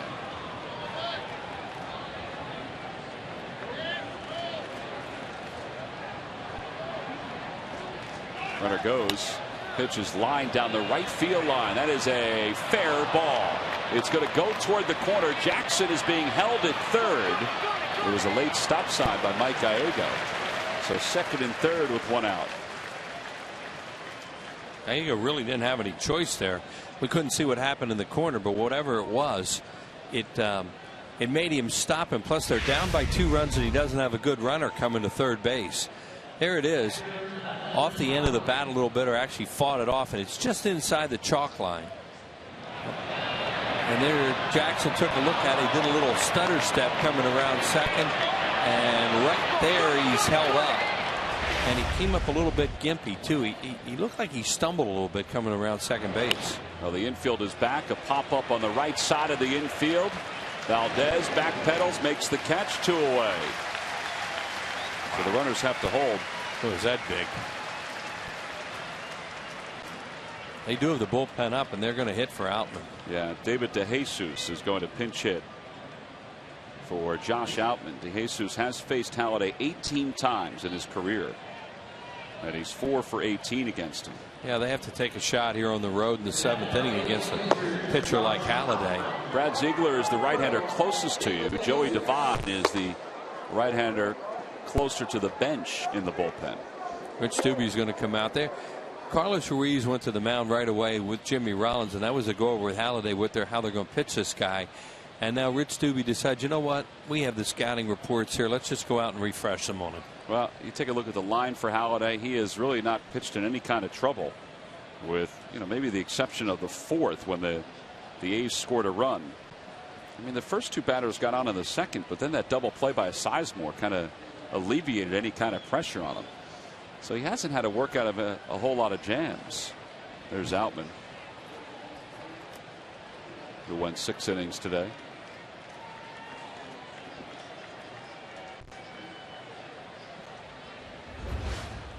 So DeJesus, a .226 hitter with 5 home runs and 22 runs batted in. 4 for 18 against Halladay in his career. And a breaking ball taken low. It's 1-0.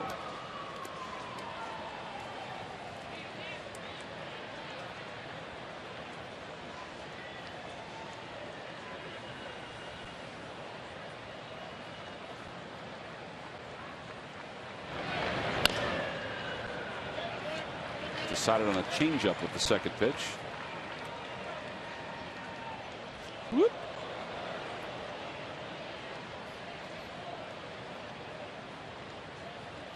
He's had one of those games where he's been pitching to a lot of contact today. Just 1 strikeout so far.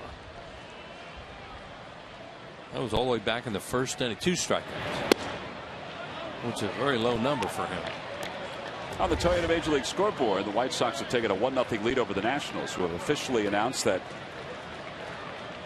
Davey Johnson will take over as their manager. That game's at the top of the 4th. Paul Konerko, an RBI. He's had a good year. Just off the outside corner, maybe a little low. It's 3-1 to DeJesus.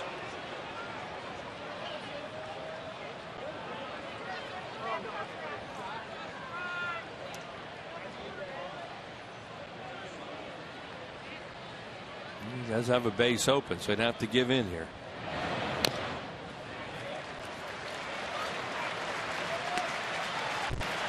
He threw something off speed too. He did not give in. It was either change up or breaking ball.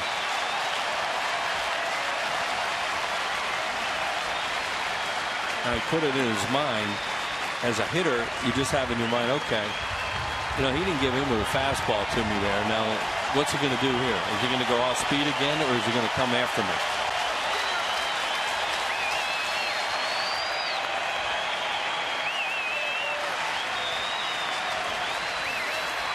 Halladay steps off. It's a big pitch, and they just want to be on the same page. So they want to go through the signs again. Big pitch with a 2-run lead and 2 in scoring position here in the top of the 7th. The 3-2. Changeup called strike 3. Boy, did he freeze him. I mean, absolutely froze David DeJesus with 2 runners in scoring position. Just his 3rd strikeout of the day, and it came at the perfect time. Man, the movement on that pitch. And DeJesus, well, he's not as excited as that kid right there.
sir. Wheels, here's the question one more time.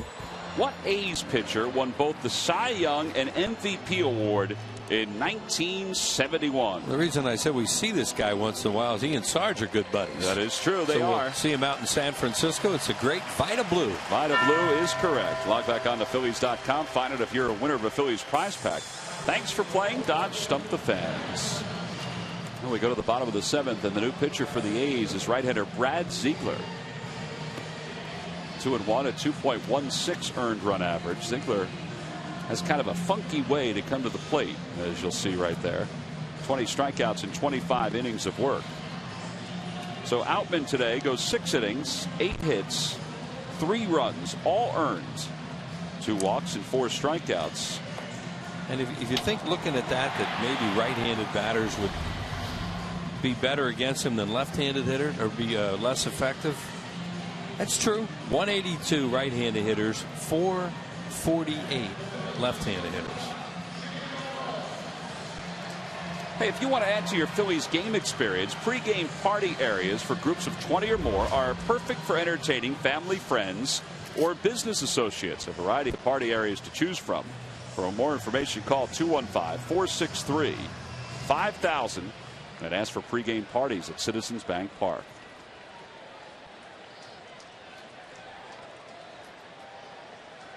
Well, Jimmy Rollins leads it off. Rollins lines one foul into the seats. To start the 7th, Rollins is 3 for 3.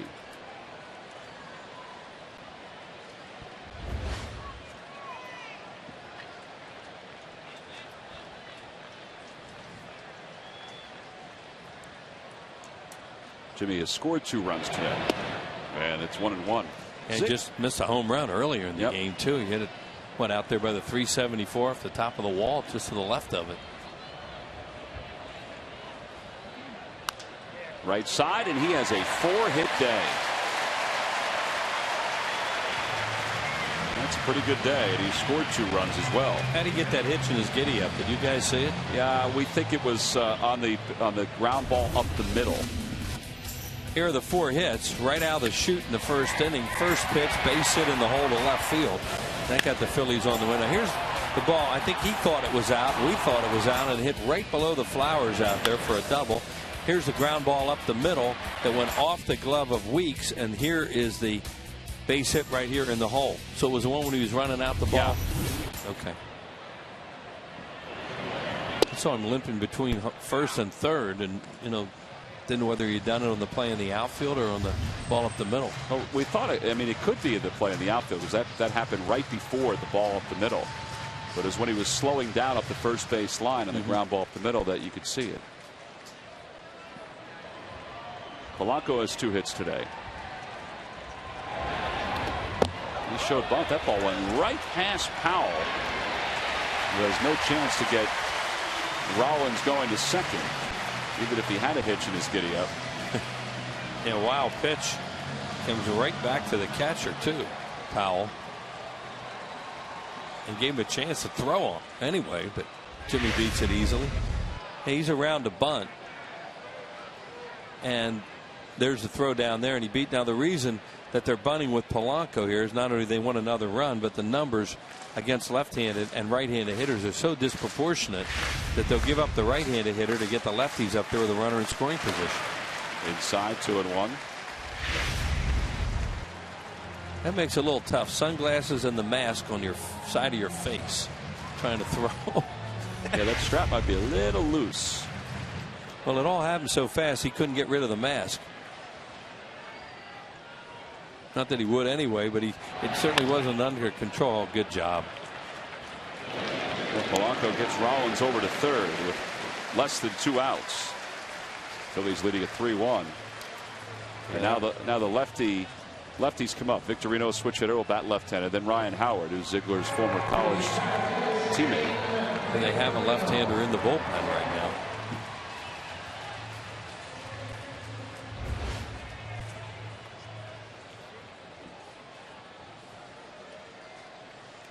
Shane with another chance to pick up a run batted in here. They're going to bring the infield all the way in. And the first pitch is over for strike. Actually, I shouldn't say that Ziegler was Howard's teammate. They went to the same school.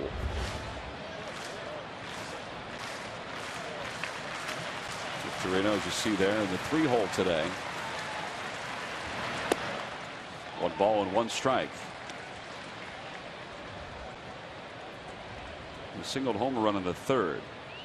Popped out in the, or excuse me, in the 1st. Popped out in the 3rd, and then fly to short right his last time up, with Rollins over at 3rd.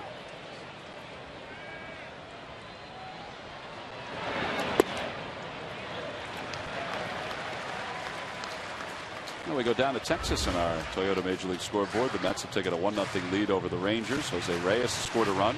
Mets scored 3 runs in the 1st in yesterday's game. They wound up winning that one 14-6. Breslow's throwing in the pen. And Victorino now has the count even, 2 balls and 2 strikes.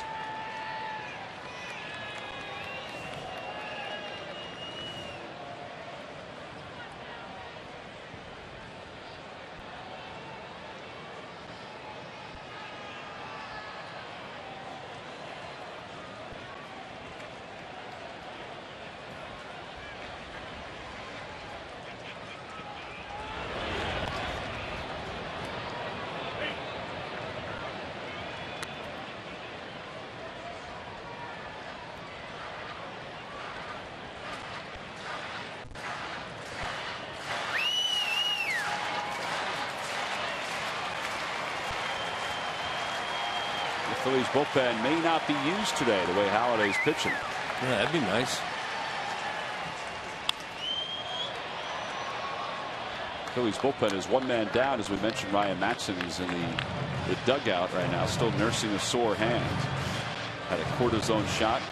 There's Ryan. Phillies are hoping that he's back and ready to go in the next couple of days. Clean shaven Ryan Matson. Showed up with his head shaved the other day.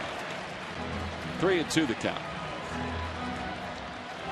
He's a lot closer to the game than he normally is.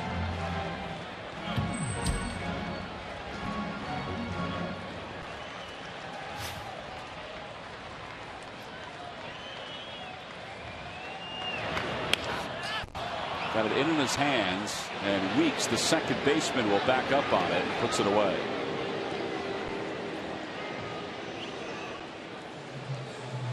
So 2 outs here in the 7th. He really got himself out in that at bat. He chased a lot of bad pitches. That ball, I don't know, with 2 strikes, it was cutting in on him. It looked like maybe a slider, maybe hard to stay off, but it, got jammed. Let's see what they do with Ryan Howard here with Rollins over at 3rd. They had 2 outs in the bottom of the 7th.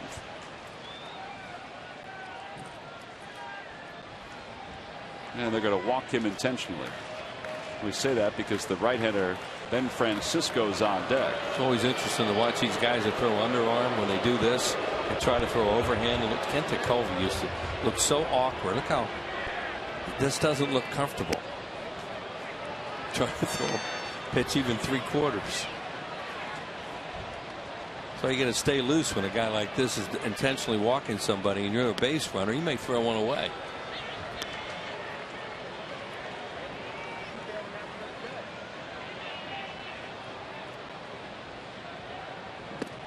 Well, there's ball 4. So 1st and 3rd for Francisco. Ryan Howard's walked twice today.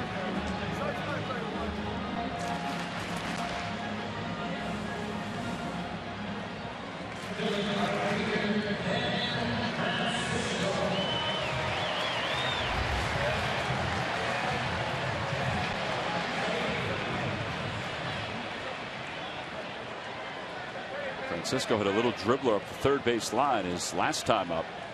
Brought home the 3rd run for the Phillies. And he takes a strike. It's 0-1. Yeah, Outman looked like he couldn't quite get a grip on the ball when he went over there. He's in fielding position, ready to throw, and then he took a peek at 3rd. That's what cost him, it seemed. Yeah, and when he reached in the glove, he didn't have the ball. 0-2 the count to Francisco. Look, when I was watching the replay, it looked like he had one of those 3-finger grips, and you don't want to throw a changeup unless you're throwing it to home plate.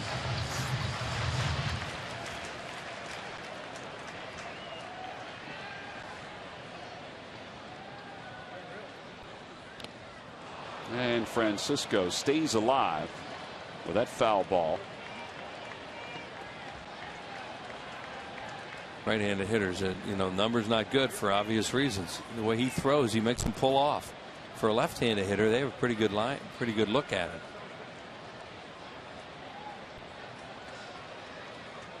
There goes the runner from first. The pitch taken low. Howard will get it to second standing. That's his first stolen base of the year. Yeah, they had decided they were not going to throw through and not really holding him on that much, and Ryan Howard saw that, and so did Sam Perlaza, so he just walked down there. Look at these frisbees this guy's throwing. How fast is that? 75. See, Ryan's last stolen base was before he sprained his ankle last year. July 23rd, 2010.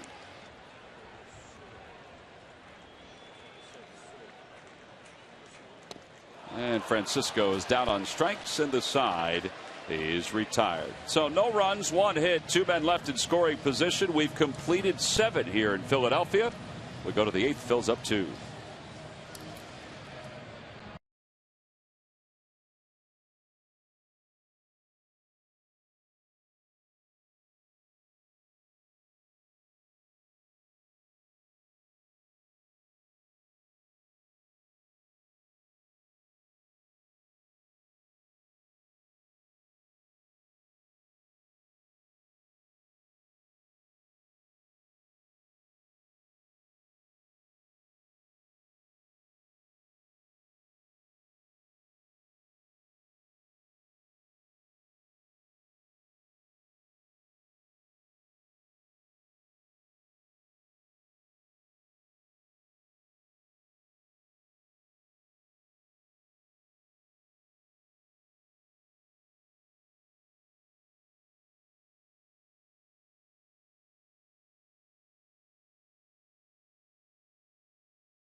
Southwest Airlines new Rapid Rewards, unlimited reward seats and no blackout dates. By WB Mason. Who but WB Mason for amazingly low office product prices. And by Dodge. Visit Dodge.com or your local dealer today.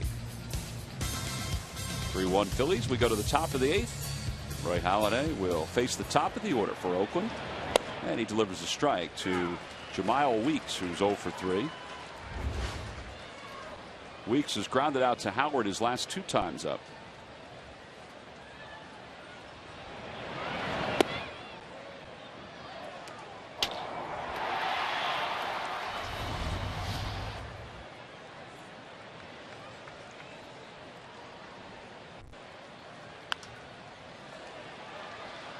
Yeah, Halladay last inning with De Jesus, the pinch hitter, at the 3-1 count, just decided, you know what, I'm not going to let this guy hurt me. I'm going to try the change up, see if that works, and I'll go after the leadoff batter if I walk him. And as it turned out, he got 2 of them over and struck him out. There was some great movement on that last pitch, too, which really helped him. He froze De Jesus. Right. He just decided that with that base open that the leadoff guy was less of a threat to hurt him than the guy at home plate.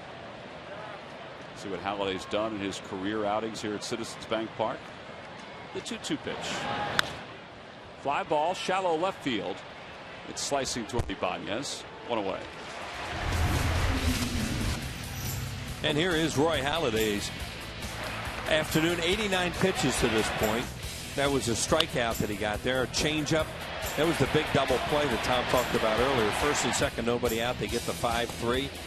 Another off-speed pitch. Halladay makes a nice play there and a little comebacker.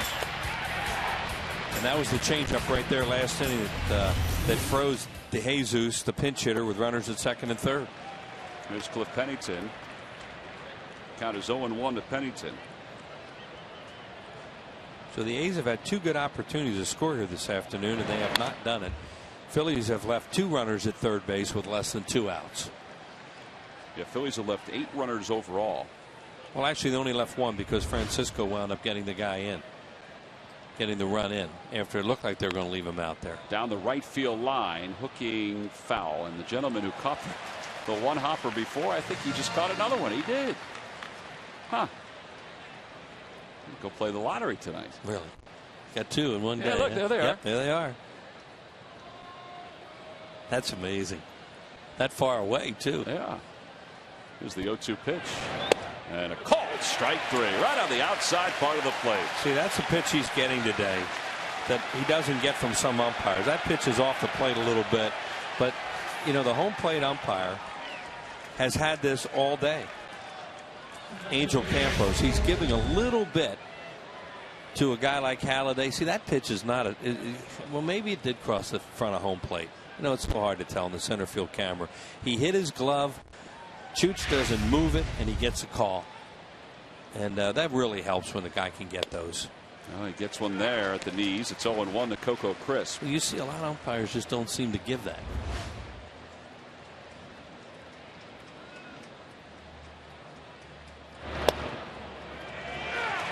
Chooch is doing a great job. See how still he sits, freezes those pitches, and that really helps Roy Halladay too.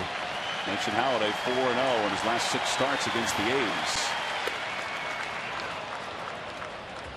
6-4 overall. 1-2 the count to Crisp.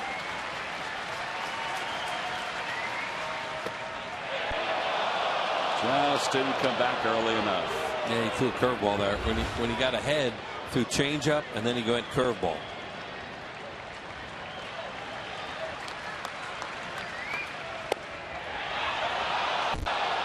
He is smart though, boy. I'll tell you, he's going right to that same spot again. And Carlos did a great job of just sitting nice and still, freezing it, just a little outside.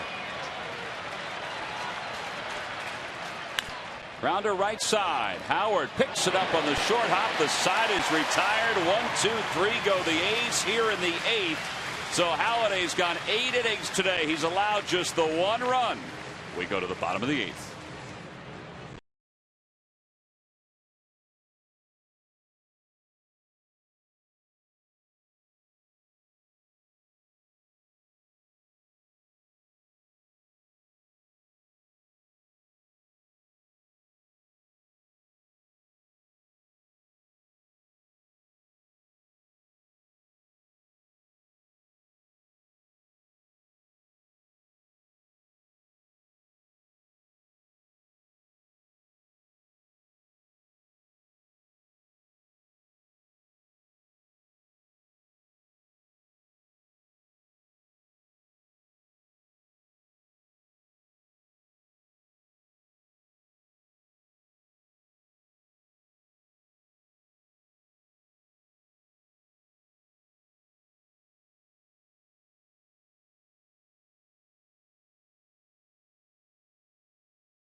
To vote for your favorite Philly for this year's All-Star game, go to Phillies.com, vote up to 25 times, and send your favorite Philly player to this year's All-Star game in Phoenix. Voting ends this Thursday at 11:59 p.m. Again, vote early, vote often, vote today for Phillies at Phillies.com.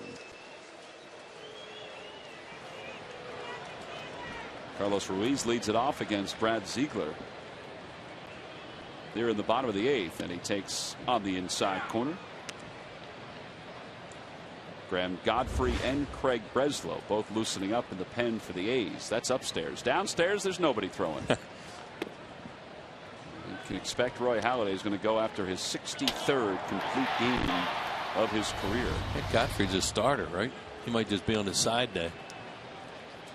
Yeah, they have an off day tomorrow. Yeah. They're going to head home after this game.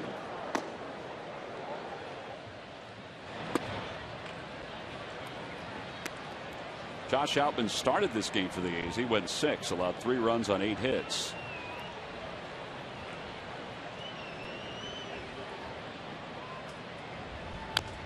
Off the foot of Ruiz. It's 2-2.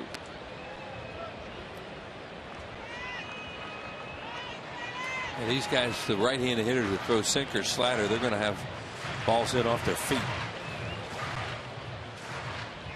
And Ruiz having a little trouble right now. He's not back in yet, and that's never a good sign.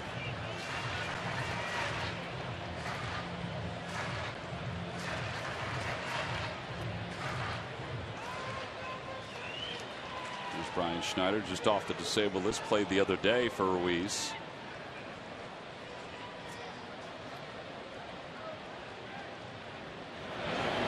Carlos lays off 3-2.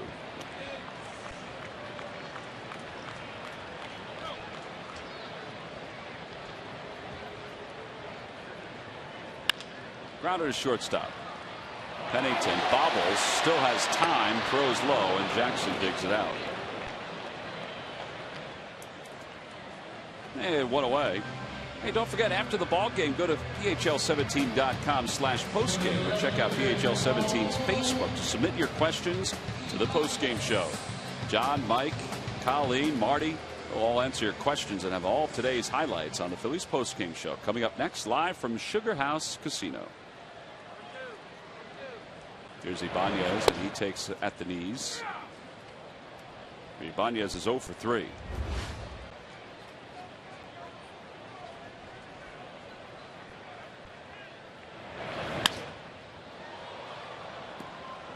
Whatever kind of magic Raul found in May, he's in search of here in June. Yeah. He didn't have a great April, had a really good May, has not had a good month of June.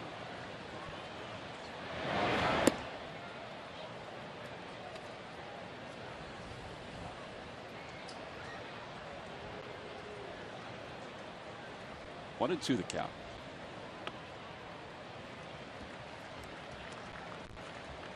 Well, this is the kind of guy maybe could get him going a little bit because left-hand hitters get a good look at it.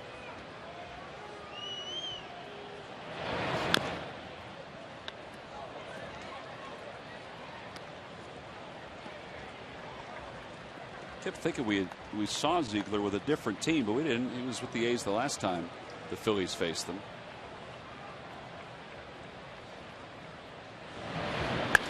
Line drive over the glove of Pennington, and Ibanez has a base hit. Raul had been 0 for 10 in this series before that hit. Well, that's what I mean. You know, when he throws that frisbee like that he throws to the right-handed hitters, it's tough for them. But for a left-handed hitter, that's just like a nice spinning pitch coming up there. You get a good look at it, and the key is to stay back.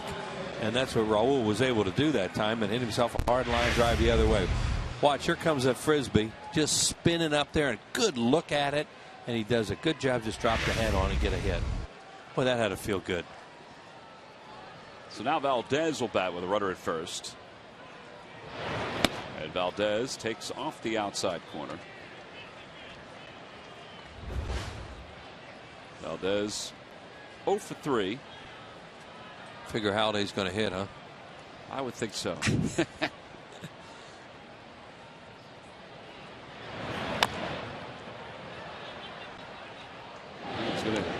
going to come up and probably get a really nice round of applause right here.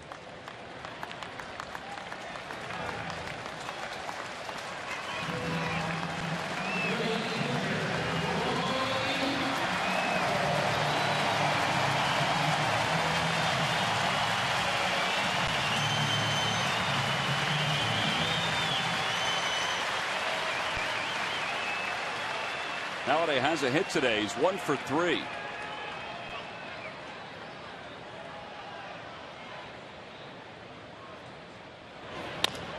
Opposite way. Jackson goes a long way to pick that one, and Ziegler's there to cover, and the side is retired. So No runs, 1 hit, 1 man left. Halladay will go back and get his glove, get his cap, and then he's going to go after his 63rd career complete game.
Well, the Tuesday night, the Phillies and the Red Sox will get together in the first of a 3-game series. Josh Beckett, sometimes volatile, very talented, against Cliff Lee, who's riding a pretty good high right now. We'll be on the air at 7 o'clock on PHL 17. Should be a heck of a series. There's always a whole lot of energy here at the ballpark when the Red Sox come to town. And even though it's weekday, there's still going to be a lot of energy. The Pirates are giving them all they can handle this weekend. Yep. Well, here we go. Roy Halladay will begin the 9th. He has 62 career complete games. His last one was the 15th of May against the Braves. And pitch number 101 is in there for a strike to Hideki Matsui. And a quiet bullpen as the 9th inning begins. Halladay trying to join Jair Jurgens with his 10th victory of the season. Little liner, one hopper right to Ryan Howard, one away. Here's the manager basically telling his pitcher, big boy, this is your game. Oh, he mentioned his last outing. He went 6 innings and he threw less than 100 pitches. So, it was a guy who works his tail off. And Charlie Manuel's watched that the last couple of years, so he's probably pretty fresh right now. Yeah, and you know, it's not like Charlie has a closer necessarily. You know, it's by committee until Madsen gets ready. And the way Halladay's going right now, it's his game. First pitch to Connor Jackson is in for a strike. Believe me, those guys hear the glove popping out there too. They know when somebody's up. Jackson's 2 for 3 today. That one's grounded off his foot. And it's no balls and 2 strikes. Think about Halladay and his complete games. It's kind of a lost art in this day and age, but he and Cliff Lee, they appreciate it, they respect it, and I think they're open to the challenge of starting and finishing a game like really nobody else in the league. And they also understand, as guys that have pitched in the other league, that there are games you get into in the National League where you just have to be taken out, where you have to be hit for, and that's what happened to Roy the other night. Here's the 1-2.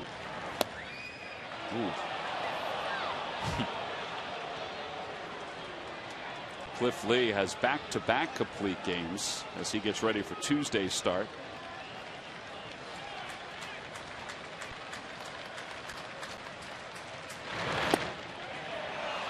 Three and 2 the count to Jackson. He thought one of them was a strike, either the one that was away or that one that was in. He has said from time to time that things get a little tighter in the 9th inning for everybody. Fly ball. over the head of Howard, and that's going to drop in for a base hit. It's the second one today for Jackson that way. Yeah, Ruiz? He has a 3-hit game. He threw behind him, which is a good job there with Ruiz coming up, and they throw behind him trying to get him. But yeah, he's had 3 hits today, and 2 have been right along the line like that.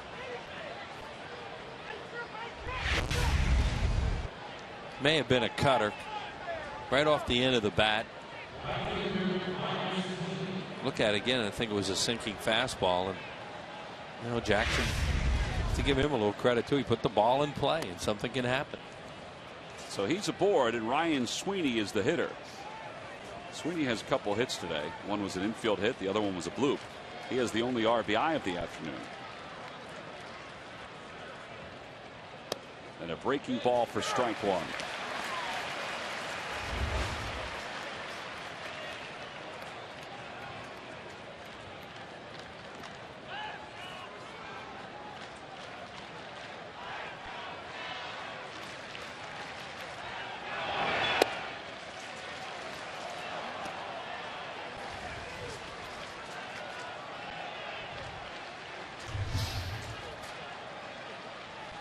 Distribution of outs, it includes 4 strikeouts. He has 123 on the year. The 1-1 pitch late on it. He fouls it away. It's 1-2.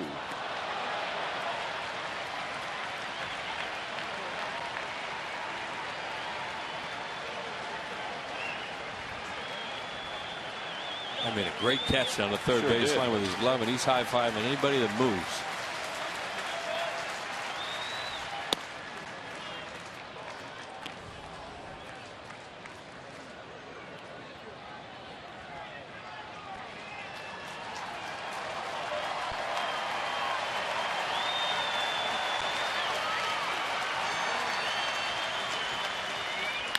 Towards shortstop. That could be 2. Rollins to the bag at second for 1. Over the first. It's the 63rd career complete game for Roy Halladay as the Phillies take the series as they win it today by a final score of 3-1. For the Phillies, their 15th victory in June. It's the first time since 2003 they've won 15 games or more in the month of June. Pretty impressive day for Roy Halladay. Phillies needed Doc to, well, rest a bullpen that's a little depleted right now. And after throwing 6 innings the other day against the Cardinals, he came back primed to defeat the Oakland A's. He's now 5-0 in his last 7 starts against Oakland and Wheels. He is our Chevrolet player of the game. And rightly so. Tom did another great job today. As you said, the bullpen's a little bit depleted. Had all his pitches working. Used his changeup, his sinker. He got a lot of contact today. Threw a double play ball there when he really needed it. Got another strikeout there on an off-speed pitch. Another ground ball. He makes a good play. And then one of the biggest at-bats of the game was De Jesus when he came up, got him on strikes with a couple men on. And here, appropriately enough, a sinker ball pitcher like Roy Halladay gets a ground ball when he really needed it there at the end of the game. 6-3 double play, and everybody goes home happy. Yeah, Jimmy Rollins read that beautifully, decided that it was going to be his double play as he got the ball at shortstop, went to the bag, and the double play finished off this ball game for the Phillies. So the Phils win number 49 is a 3-1 complete game for Roy Halladay. We'll be back to talk more about it right after this.